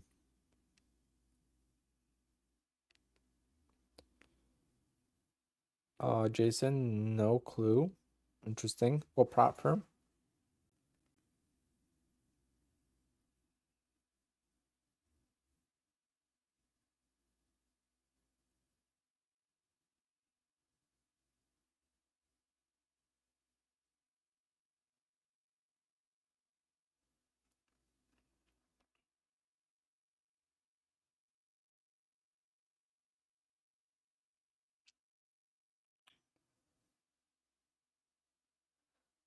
Patrick, no, it's not wrong. Why would it be wrong? That is not wrong. And my reason why I'm reading the chat on my phone is because my computer's frozen, guys. I don't know what happened, but the stream didn't crash, so I'm keep going. I'm gonna keep going. It's funny when I bought this case, I thought it was black or gray. I should say. I thought it was gray. Like the packaging wasn't clear enough.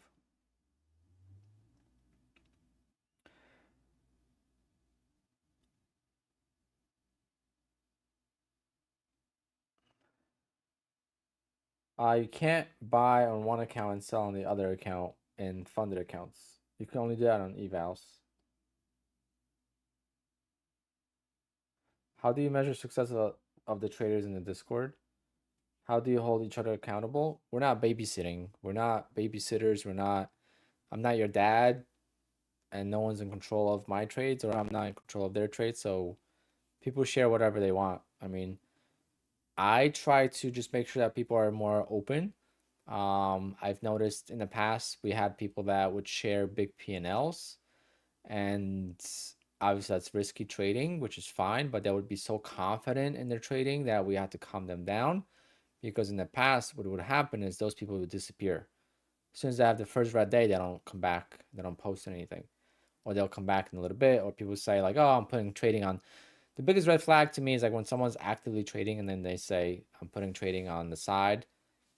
Something usually happened, sometimes usually they blew up, but I'm not gonna go after them. It's just I'm gonna be making sure that my Discord understands that trading is not easy. So when they get excited by seeing someone post 10K days all the time, they got to realize what the risk they're taking, and that if there's no payouts, there's no profits, right? The money in these accounts are tokens, and we have to make enough tokens to get payouts. Payouts is the only thing that matters.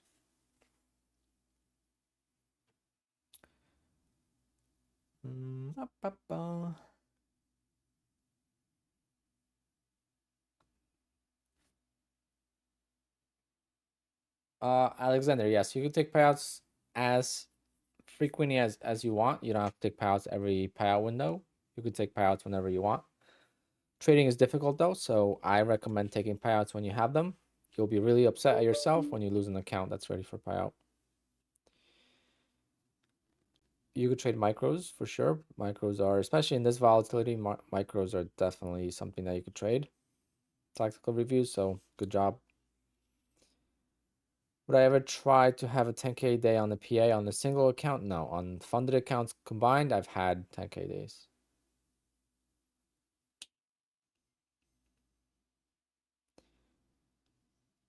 Is there strict rules for Apex for the week open? I don't think so. I've never seen anything like that. But the problem with Apex and the open on Sundays or 6 p.m. opens, there's no chart till 6 p.m. So you can't even, you can't place any orders before 6 p.m. So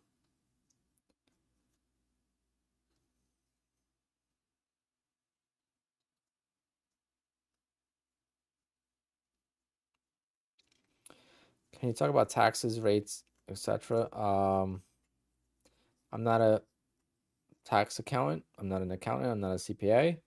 So the only thing that I could say is that when you get taxed on prop firms, you're getting taxed with the 1099, which is basically the same as your ordinary income. So if you had any sort of business, that's what you would get from other businesses. So an example is like, let's say you install windows, and or you do roofing. So you're gonna have a small business, and then you do work for a big business, right? So you do roofing on the side or whatever you do. Maybe you do roofing for yourself, but then you also do roofing on the side for other companies, like the big roofing company, a commercial company. They're gonna hire you to install the roof on that building, and you're gonna go and do it. They're gonna send you a 1099, all right?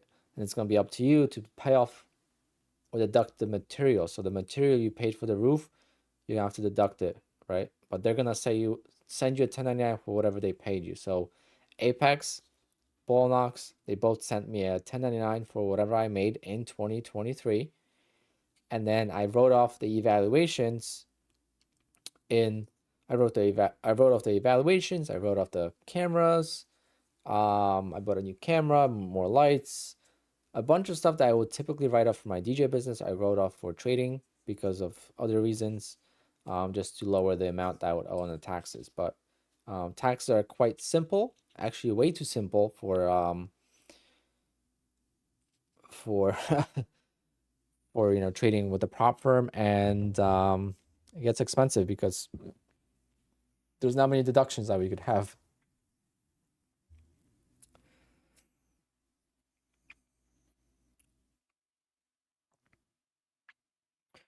Why did I advise against paying with a credit card? Because when you pay with a credit card, you don't really realize how much money you spend, and you also have interest. And if you don't pay off that credit card fast enough, you might get yourself in debt, and that's the last thing you want to do.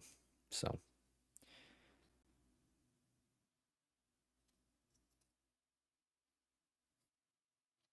yeah, I'm a wedding DJ. My full-time business is a wedding DJ business, which pays really well in New Jersey. It makes me very happy and allows me to trade as well. It doesn't get in the way of trading. But now trading is becoming my full-time, but I'm in my off season. So I have an event this upcoming Saturday. I have events from Thursday through Saturday, but I also have a photo booth business. So I have a photo booth on Thursday, photo booth on Friday, and I'm DJing on Saturday. Then I'm off till after Easter. I think April 5th is the next time I'm working. So that's nice. But then from April till November, I'm working basically every weekend, at least one gig. So it's quite a lot of work, but there's going to be some times that I'm not going to have any jobs and I'm not going to book any jobs I don't want. In the past, I would take a lot of last minute bookings. This year, if I'm trading this well, I'm not going to take any last minute bookings because if it's not a wedding, I don't want it. So I'm only going to focus on weddings after May. So I have some birthday parties going on. I have a couple baptisms, couple communions. I don't know what else I have. I think I have like I have a reunion for a school that I DJ their prom and their homecoming and like 10 years ago. So they called me for a reunion in June. But after that, I'm done. I'm just taking weddings because now I could kind of live a little bit more and not just give up my weekends for DJing all the time.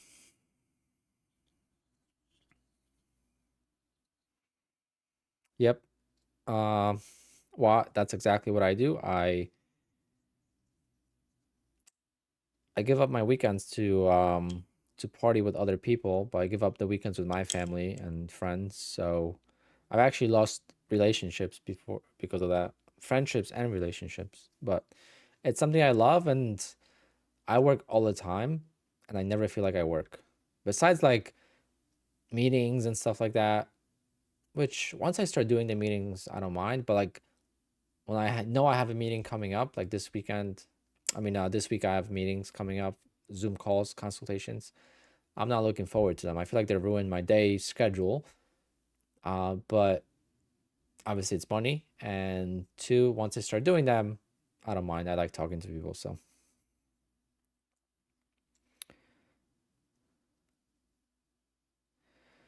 Alexander, you have to be contacting your accountant for that because you get taxed as a regular income. So the percentage is based on how much money you make. It's the same as regular income. So I don't know why you would be thrown out from Social Security, but I don't know how that works.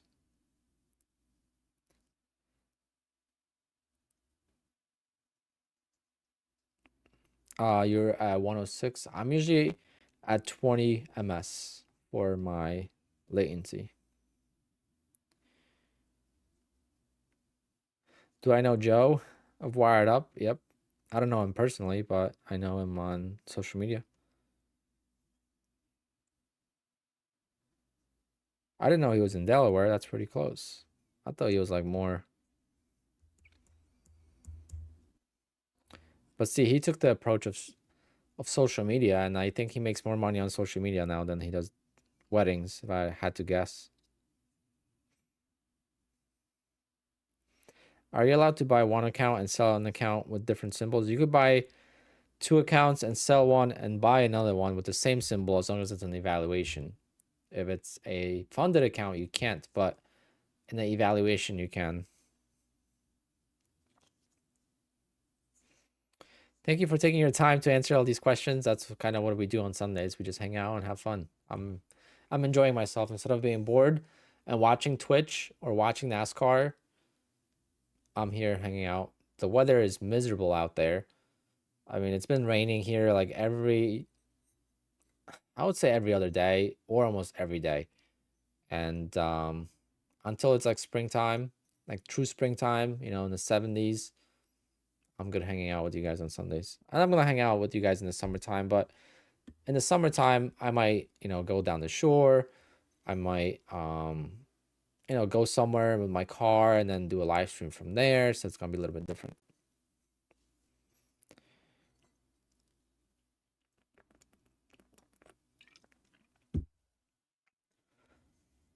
Did I see your question? Topless? No, can you repeat it, please? Sorry, guys. I'm limited because of the my phone's frozen. I see it topless. I see it. I got my 25 kPa and I got it to 26,600. Trading 5 MNQ, aiming for $350 to $400 a day. Any advice for me? My goal is getting it to 3K, then pay myself 1,500, then repeat that 10 daily day goal. Well, you just kind of answered it for yourself. If you want to make 3K and you just made 1,600 in 5 days, then you're going to trade it for another 5 days. You're going to do the same exact thing you did for the first 5 days and you're going to be at 3K. So your question was answered right in your question, but you have to realize that now that you're at 26,600, once you're at 8 days, so if you are at 8 days and you're at like 3,000, maybe not 3,000, but like over $2,000 in profit, make sure you don't lose that account. Make sure you get a payout from that account. So if you're at 8 days, maybe set yourself a stop loss of, you know, to $1,600 on that account for the balance. That way you still get a payout guaranteed. The last thing you want to do is lose an account that is ready for payout because you wanted to grow a cushion. That sets you back so much more than getting the payout and starting over with a fresh account.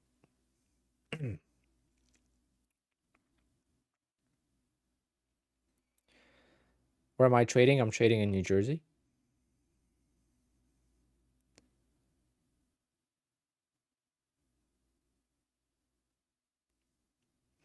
I just did a wedding in Delaware in 2022, I believe it was, for a friend of mine.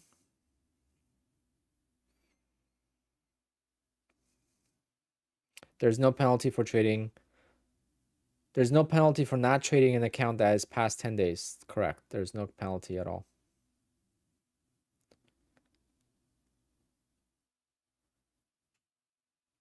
DJing is it's not about battling. What's the battle? Battling DJing is for DJs only. It's funny because like turntable lists and stuff, like the only people that care about that stuff is other DJs. It's pretty funny. It's such a small niche. The real DJing is about understanding the music and playing the right music for the right crowd and not making it sound bad, making it sound good and having people enjoy it. But obviously when I go to a bar or a club, I judge the DJ a lot more different than my friends do, right? Gloria, thanks for tuning in and I'll see you tomorrow. I'll talk to you tomorrow. Quantara is free with Top Step, or you have to pay $25.70 depending on features. Can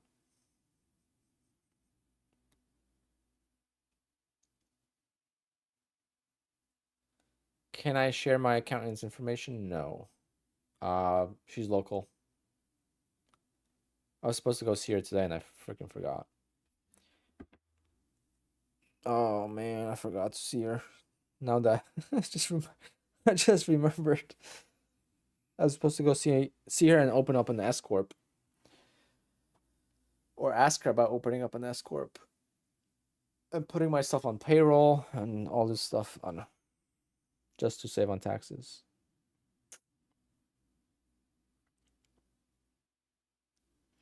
Has anyone ever just built a big account on Apex and taking a payout? Of course, there's guys that took out over $1 million in one payout.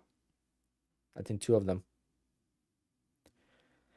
But you still have to take payouts for 3 months. You can't just take no payouts at all and then take a big payout. You still have to take payout for 3 months and then you can take a big payout. So you just take out 2,000. But if you're making 20K a month and you take out 4,000, you're still growing the account a lot, right? So this guy had like 75 traded days, and I think he made like 350,000 on one of the accounts.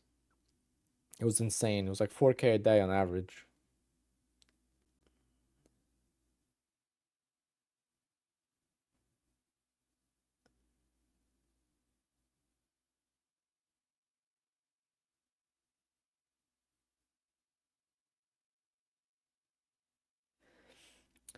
So here's what I think my accountant said. So I can't switch to an LLC or an S corp with Apex or with Ballnox or with TopStep at this point. So what we're gonna do is I'm going to pay personally. I'm gonna pay to the S corp. So I'm gonna open up an S corp, and I personally will pay money to the S corp. And I'll send it S corp and 1099. All right. So Apex sends me money. I'm gonna send that money to my S corp, and then eventually the S corp is going to pay me back.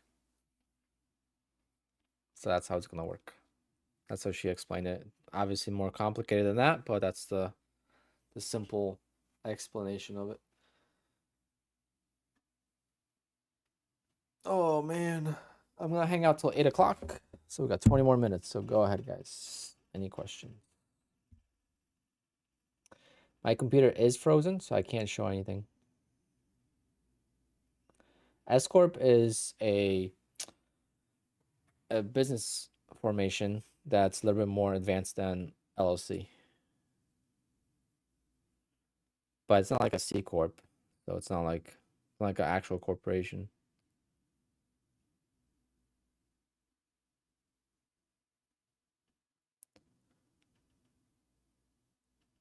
It would be worth blowing the accounts and starting, but then I would have to start the affiliates under LLC and everything like that. So I don't know.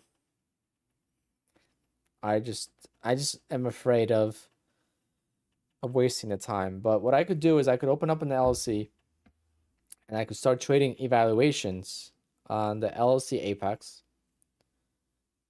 And then as soon as I blow an account, like right now I could open an LLC and open an Apex account, and I could have 5 funded accounts with Apex under the LLC.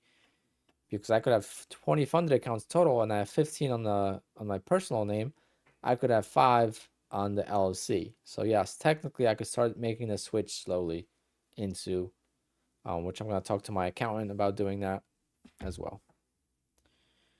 Is Quant Tower easy to use? Very, very easy. Do I use static or the trailing drawdown? Always the trailing drawdown. I don't like the static. The static is too small of a drawdown to start with.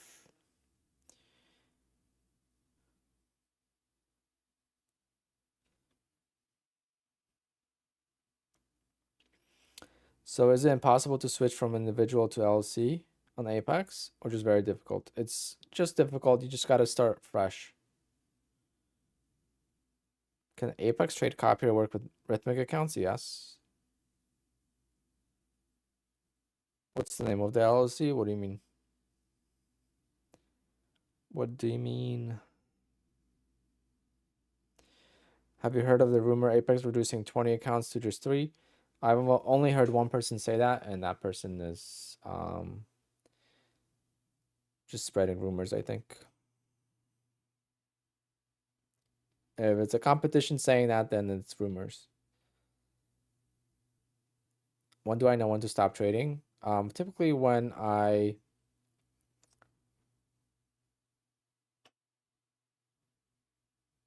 don't know, crude. I don't have an LLC yet with trading, so I don't know what's available out there. I'll just name it like Alpine trader or Alpine funding or Alpine, or it doesn't have to be anything special. Scalpine LLC.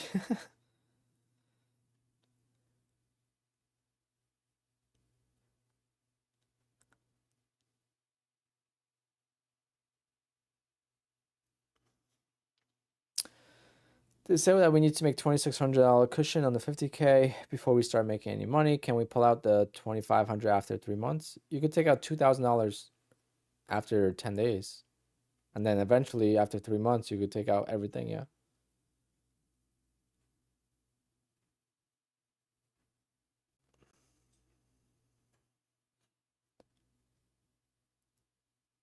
Yeah, I don't know what I'm gonna use it. The thing is, like, I want people to know when they see my payouts on the Apex payout page, I want people to know that it's me. Am I in the Eastern time? Yes. I'm in New Jersey.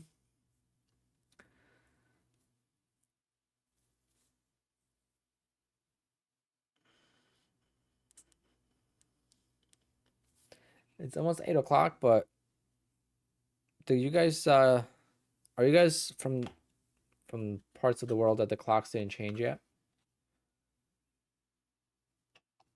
Like, we went forward last night.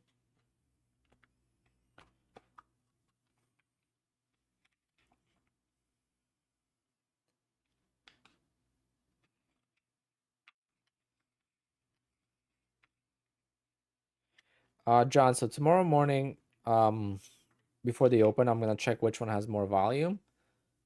If it's the current contract or the next contract, then I'm gonna decide which one I'm gonna take trades on. Why do I want people to know it's me? Because I want to prove people that I'm taking payouts. I don't want to be saying I'm taking payouts and then not have proof of it, because there's too much of that on YouTube.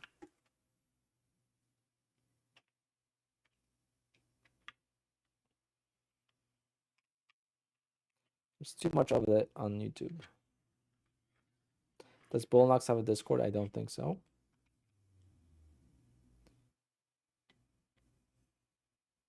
Topless. I do not trade under a business.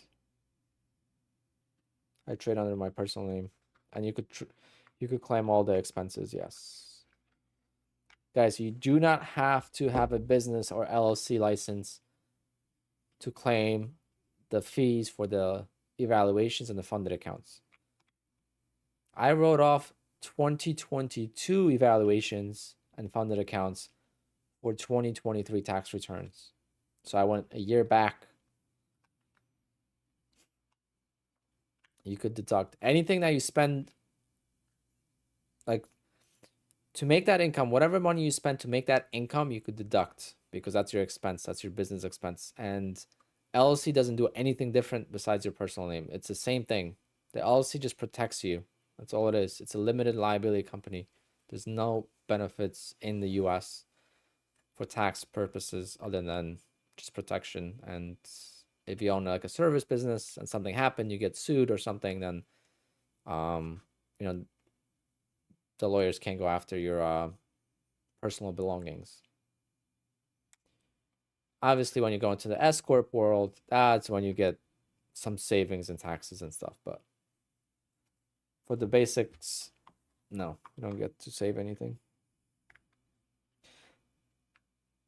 You could deduct going back a few years. Yep. Ask your accountant.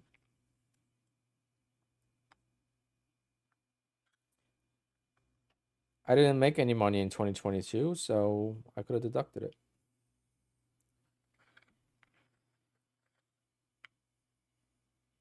One of my PA accounts I've had for about a month, but haven't started trading it yet. Do you know if Apex has a rule about delaying and trading a PA account? Did you activate the PA account?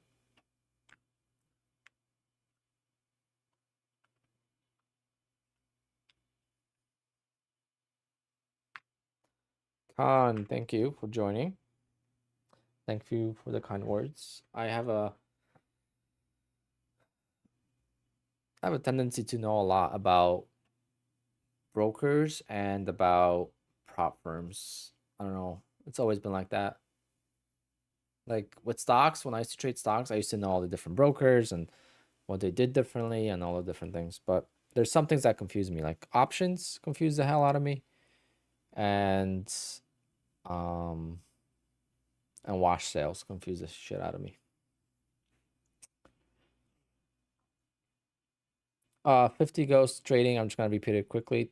Apex is my favorite by far, and there's a reason for that. It's the easiest to make money. Trades by Matt is a good example of that.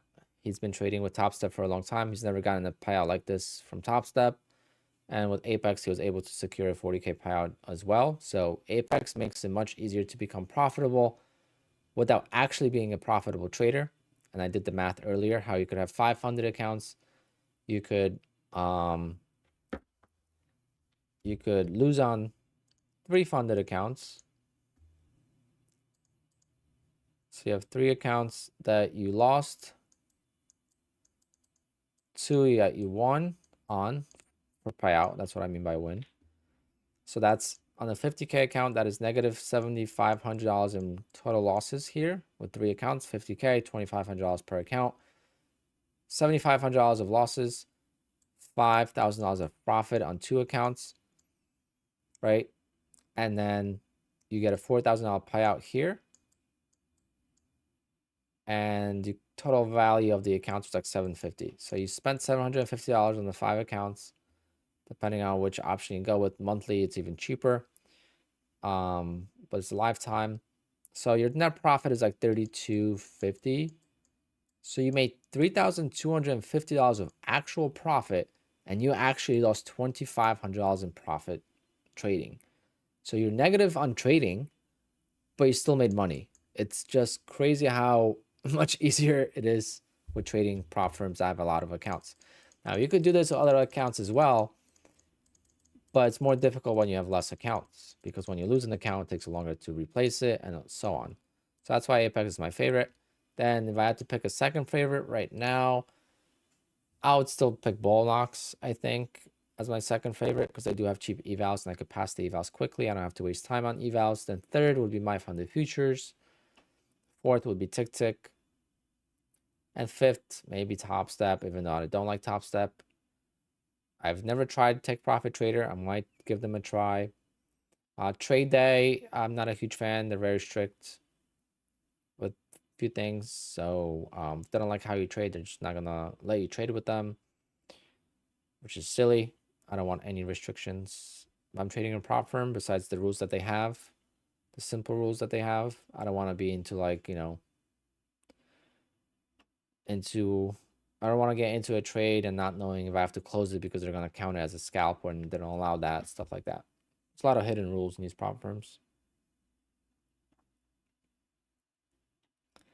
Take Profit Trader is very strict. Interesting.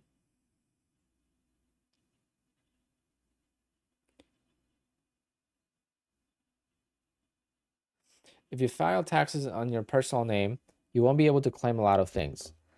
Top list, please let me know one thing that you won't be able to claim under your personal name that you could claim under LLC, and I'll give you an answer. But please let me know, what are you referring to? I don't know if you know something that I don't know. Again, I'm not an accountant, so I wouldn't know, but I just did my taxes, and I did my taxes for my DJing, which has an LLC, and I did my taxes for trading, which doesn't have an LLC, and it was the same exact thing. Do I still have traditional decks with vinyl for personal use or just controller? I just use a controller. I used to use Technic 1200s for a while, but they were just too heavy, and I never used vinyl itself. I just used Serato vinyl, which was the digital vinyl allows you to control the software. But I never actually, I learned on CDs, but I never DJ on vinyl. CDs I did. Pain in the ass. Can I deduct my new Apple EarPods? Probably, yeah. You're listening to me on your EarPods, or you're listening to podcasts, or you're studying for trading with your EarPods. Right off right there. It helped you to get money, right?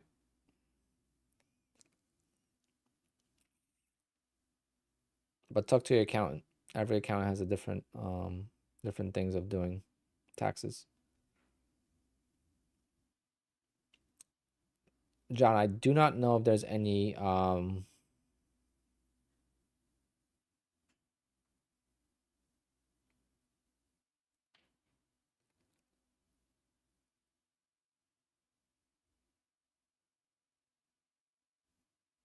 I do not know if there's any trying to remember if there's any whatever you call it, inactivity rules on Apex. I don't know because I trade every day. Rent, screens, cars over 5 tons. You could write off your screens, you could write off your computer, you could write off your phone, your cell phone because that's your backup system. You could write off your internet. You could write off your keyboard.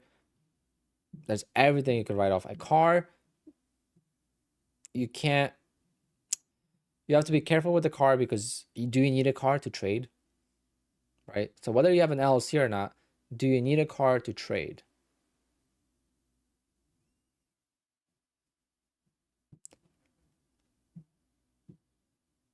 Exact top list, exactly. Yep. See, a lot of people don't understand that. There's no difference in taxes for the basic expenses when it comes to LLC versus personal because LLC is a pass-through entity. It goes through your personal income taxes, okay? It goes through your personal income taxes on a 1040, Schedule C 1040, whatever. I don't know the actual terminology for all that, but it's a pass-through. It goes through your actual name. It's not a separate business, okay? Even an S Corp is a pass-through. Like a C Corp, that is a separate entity. That is a completely different business. Then you're a real CEO of a business.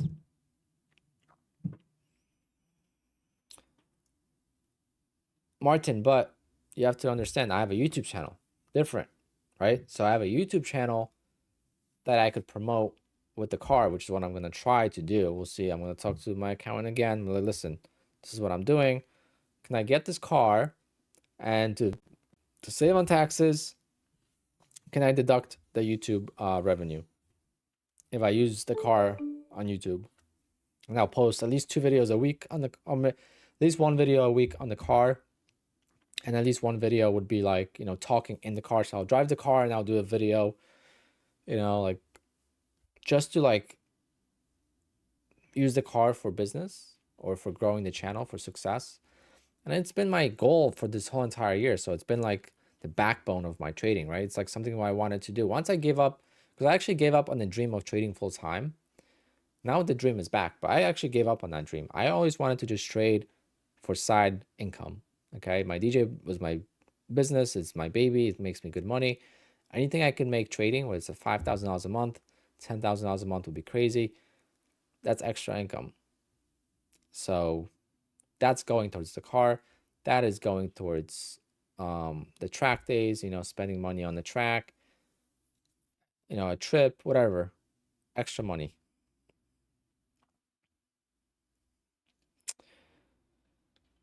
Is it better to go with expert account and my funded futures? Yes, that's what I did. I only did the expert account. I got $4,500 in payouts. These are my payouts for.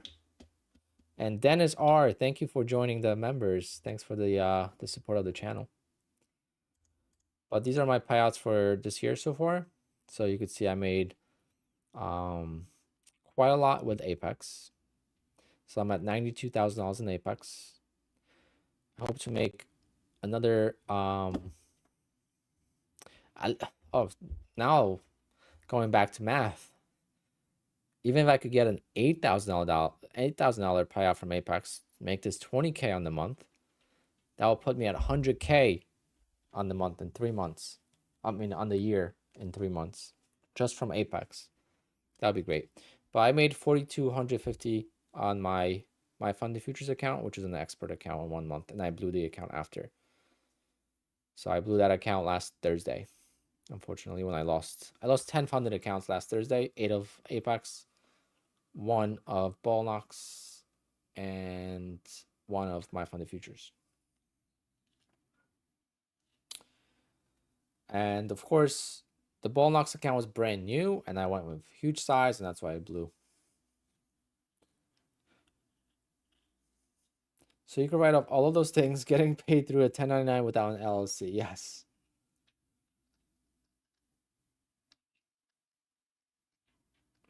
But again, speak to your accountant. They're going to advise you the best way possible. It's very confusing for them because I don't know what the hell we're doing. They're going to like, I was talking to my accountant and I'm like, I have this much money in the fees that I paid for these accounts. And she's like, but I'm like, I'm not really trading, because she knows I'm a trader, because I also give her my actual tax returns for my brokers, for my actual trading brokers. That's with stocks. I stopped trading in December, so I'm not dealing with that anymore. But I was trying to explain to her that I trade, but I don't really trade. But then she showed me like the options for whatever the fees I would think would be. And there was a column for commissions and fees. So I said, all right, it's commissions and fees. That's what I paid for the evaluations, and for the activation fees, that's my commissions and my fees. That's the category that we put into it, because I didn't know what to put it in. And then we wrote a few other things.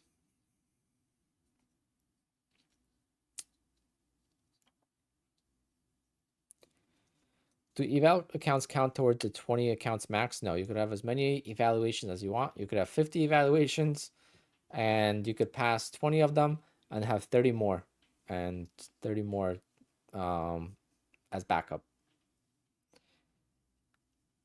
What is the wash sale? That's a very confusing. I'm not gonna get into that.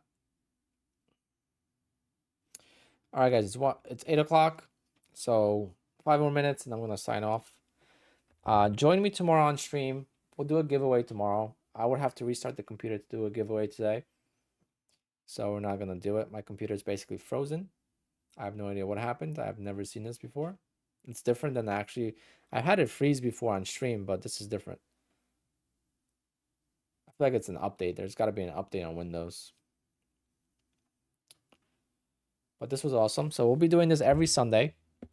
So every Sunday we're gonna go over my week. We're gonna go over the updates. We're gonna reflect on what I said. Because if you are just tuning in, watch the first hour, maybe not even the first half hour of the stream. I go over this whole thing. So I talked about my weekly overview. I talked about my current account statuses and the balances. I talked about what adjustments I'm going to make based on the new market conditions, the insane volatility that we've been having. Plus, it's been a roller coaster ride for me this week, so I'm making adjustments based on that as well. Because the market conditions change doesn't mean we have to trade bad. If I was just making the reverse decisions that I was making, I would make great money. So I can't blame the market. It's just the market changed and I'm not trading well. So I'm going to go into what's called a trader rehab. This is something that Warrior Trading Ross used to do. So I'm just going to trade the open, and that's it. I'm not trading throughout the day for this whole entire week on my funded accounts. And tomorrow and Tuesday, I'm going to take the day off from trading at all after the open. So I'm going to take my opening range trade. Then I'm going to stream from like 9:35 or 9:40 a.m. till about 1 p.m. We're going to hang out, watch the market. We're going to, still watch the market, because I think being in tune with the market is important, but I'm not going to press any buttons. I do have a ability to trade a simulation account now on Quanthour, so I could take a couple trades on there, but I'm going to try not to press any buttons, because if you do well on the simulation account, then you're going to be like, I wish I traded my live account, and it's better off just, if you in the slump, not to trade at all. And I know my opening range trade could set me up for some nice payouts. I do have the accounts close to payout. I'm still going to work on a few more accounts, but we got 1, 2, 3, 4, 5, 6 accounts at payout. So if we do 6 accounts times 2, that's $12,000. That'll put me at $24,000 on the month from Apex alone, which would be still an amazing month, even though I'm in a slump. So I'm going to try to get as many of these accounts to payout as possible. Still got 8 days of trading left, so it should be easy to do as long as I don't lose any accounts. But when I went to the Bahamas in February, exactly a month ago, I did not have a single losing day because the opening range trade just worked really well and it was very stress-free trading. So I'm gonna just stick to that, and then after that we're gonna reflect. But rewatch the beginning of the stream if you want to see what this was all about. And I talked about my plan for this week, which I just talked about. I talked about how trading is a roller coaster. So when things are going really well, we must remember that tough times will be ahead.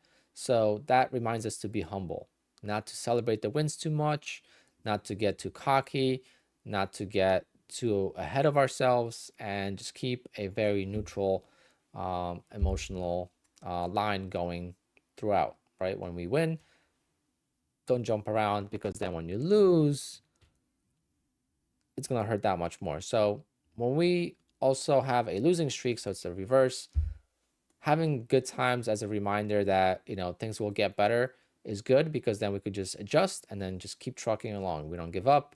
We just adjust a little bit and we keep going, and we never give up, because the good times will happen like I had here. So here we have 1 week of trading, which was an amazing week. I pressed the button and I made profits. There was just no losses. I mean, I think I went on the 6-day or 7-day winning streak, and I made close to $35,000 to $40,000 in profit.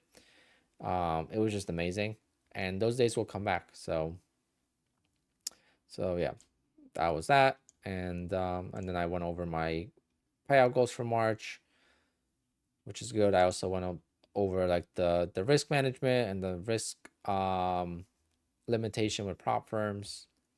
So it was a good little seminar that we did, and I'm gonna do something else next week. We're gonna talk about different things. We're gonna go over the same thing. We're gonna see how I trade this week, how everything goes, and then we're gonna adjust and go from there. All right, guys. So hit those likes for me one more time, and let's see if you guys have any questions. But if not, I think Ball Knocks recurring is always 90% off. So if you pay 90% off once, it's always gonna renew at 90% off. What's the meaning behind my name? I used to ski all the time. I grew up in the mountains in Poland, and I used to ski all the time when I moved to the US. Literally all winter I would ski. So Alpine is the name.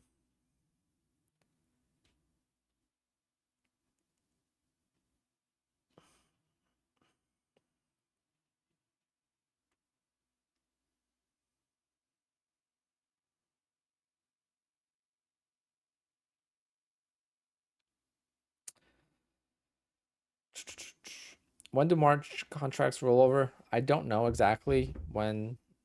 There's gonna be overlapping days. So there's gonna be days where you could trade both contracts. So what I'm gonna do tomorrow morning, like 9 o'clock, 9:15, I'm gonna check the volume. So I'm gonna go to my charts. I'm gonna check the daily volume. So you're gonna go to the daily chart, and you're gonna check the volume.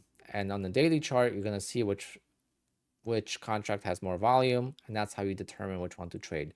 So tomorrow might be very similar.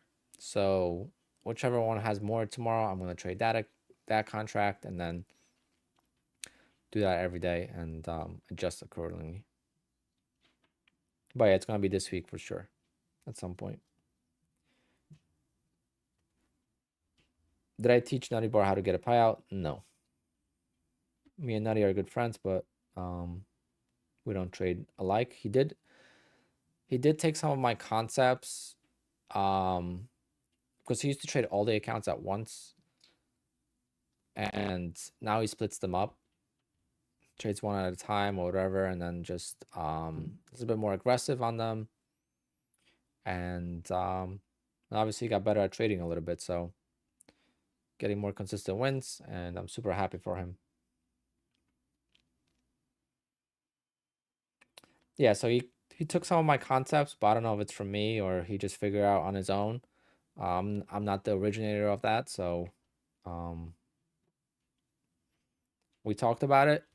I told him to be, I told him a while ago to be a little bit more aggressive and not be afraid to lose accounts, but I guess for streaming purposes, it was kind of like annoying to lose accounts, but he got his payout. 18 grand, I think, and it's getting close to more. So that's an amazing achievement, and it it makes it worth it for the rest of you guys. You know, like it's a motivational thing. We're not competing against each other. Like a lot of people are like, oh, you're gonna enter this competition, you're gonna do this. Like my funded futures has a competition, um, the Robbins Cup. I'm like, why do I care to enter a competition and compete against other traders? I'm competing against myself every day and against the market. I don't need a third not even third, but the whole group of traders to be my competition, because if I win, it gives me nothing. What does it give me?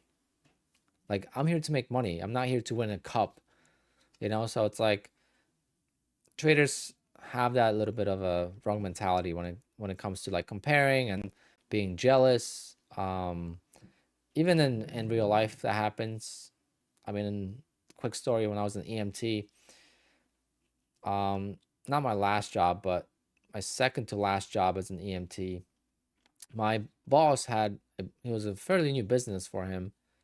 It was an ambulance company, and it wasn't like emergency EMT. It was like transport. So we would transport patients, to go get routine checkups or doctor visits. People that have cancer and they're sick, and that kind of made me realize too how life is so like fragile and stuff. So as long as we are healthy, we should be happy. I talked about that many times too, but I remember when my boss got a Range Rover, and I was a huge Range Rover fan back then. I was younger. I used to ride a motorcycle, and I didn't really care about cars. The cars I cared about were luxury cars and SUVs. So that's why I wanted.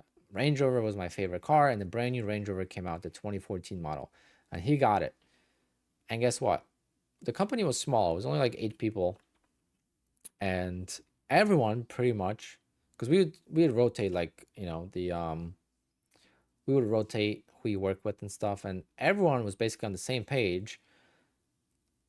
Not really jealousy, but they would be like looking at it in a negative way. So they would be like, instead of giving us a raise, this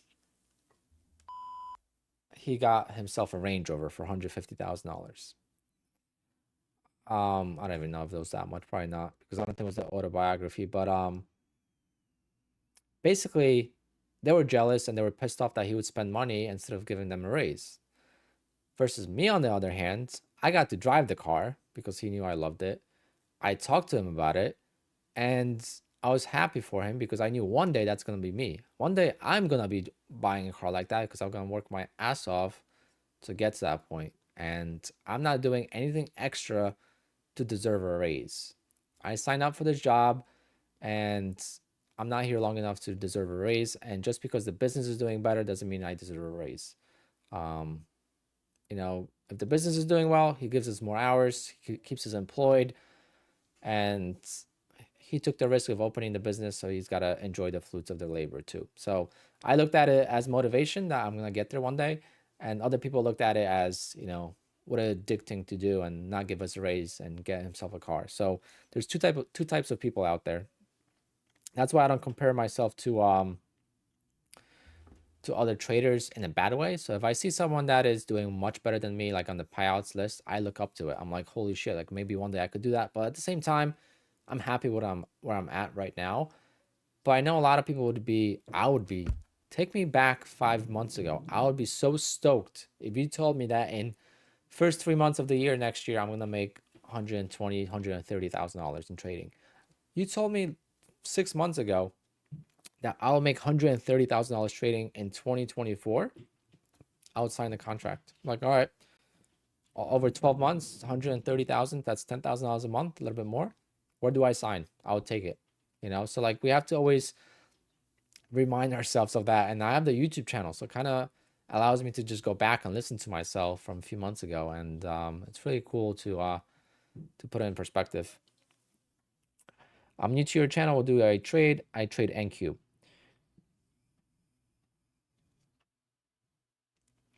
EMT's minimum is 100K. Not in New Jersey.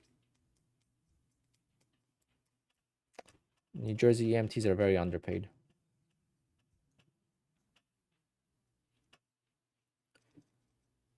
But I missed a lot of the chat because Is ski in my last name? No. It's a funny question though.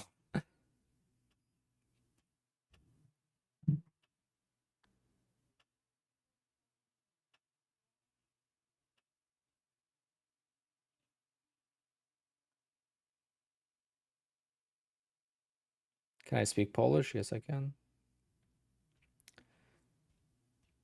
I have an accent in English if you haven't noticed.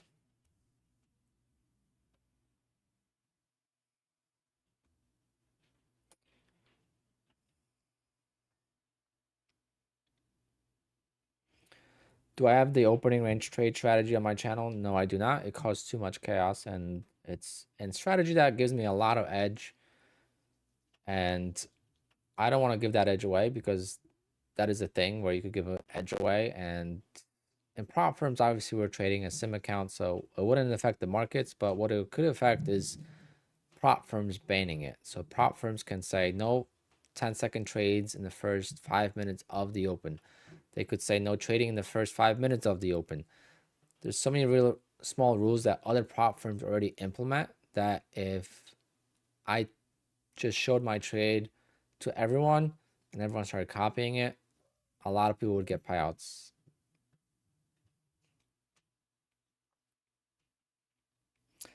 Did my wife say anything about Friday's loss? Number one, I don't have a wife, and number two, there's really nothing that I lost on Friday. So, este Zacapanego? Nope, but close to it. 20 minutes from there. Crude, what kind of comment is that? My channel has been around way before Nutty's channel.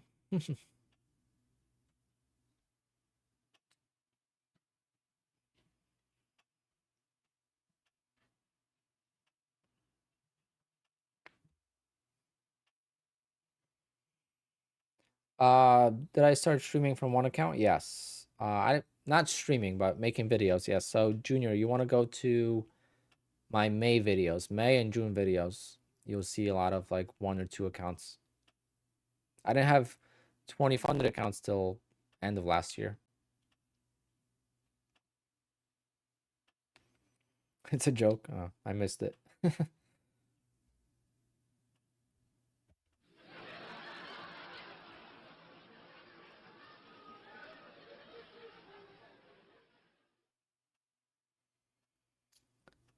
When are you going to trade the double planks in for a snowboard? Never, because I think skiing is a much more beautiful sport than snowboarding.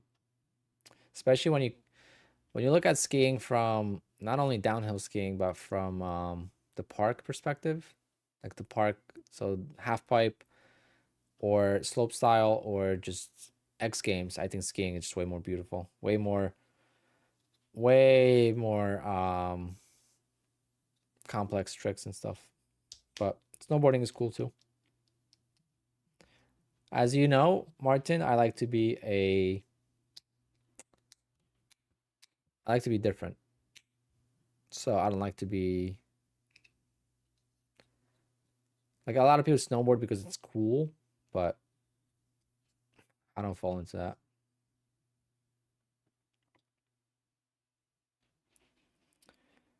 But I don't go anymore. I don't ski anymore, guys. So I should change my name.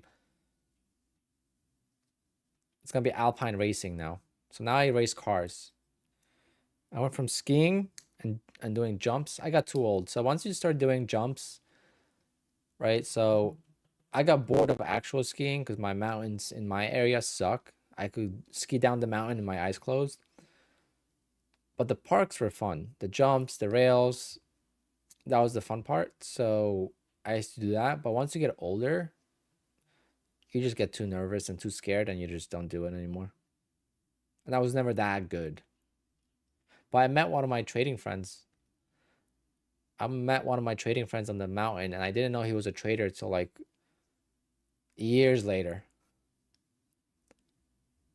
And his dad was always with us. Not always, but he would come with us um not once in a while, but quite often. And I was always like wondering, like his dad's not retired.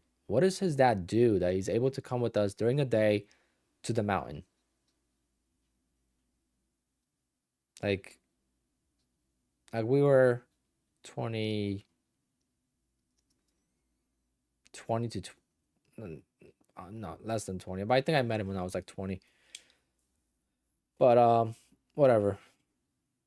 His dad was always with us, and then I found out years later that his dad is a big time trader, and then he trades as well. And then his dad was such a big trader that he would have his youngest son execute trades for him on the second computer, because he couldn't take all the trades at once to get the way he traded. He couldn't take all the trades, so he had his son on an account following exact instructions, because it's, again, a black and white strategy. He's the first person I've ever met that had a black and white system.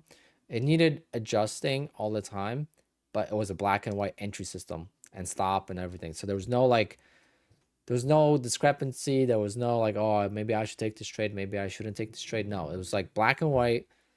If the market does this and the stock does this, you're entering the trade.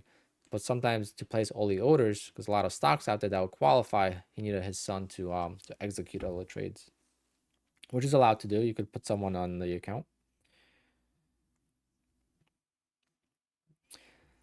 I'm not old to ride the mountain, but I'm too old to hit the jumps.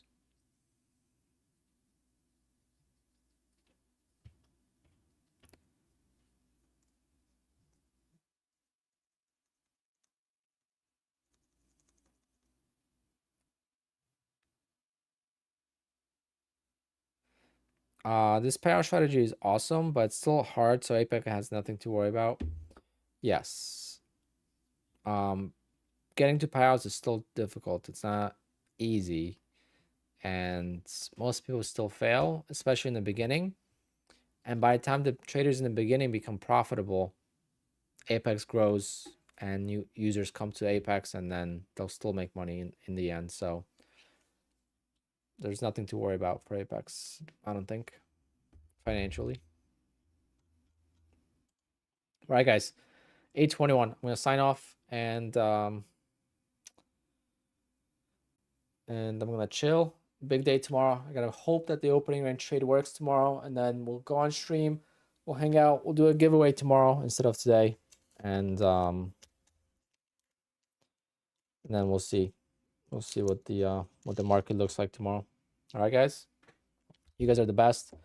Thanks for the support. Thanks for the new members. Dennis, thanks for joining the new members club. You do get 4 times the entries for the giveaways, and then sometimes we do members only giveaways as well. And I'm gonna try to figure out a way to give you guys a little bit more by posting a video for you guys of some sort. But I gotta figure out the plan for that. Right now, my YouTube channel is kind of like a gunslinging style. I just go with the flow. I don't really pre-plan any videos. I think I'm at the point where I should put more time and effort into it. It's growing.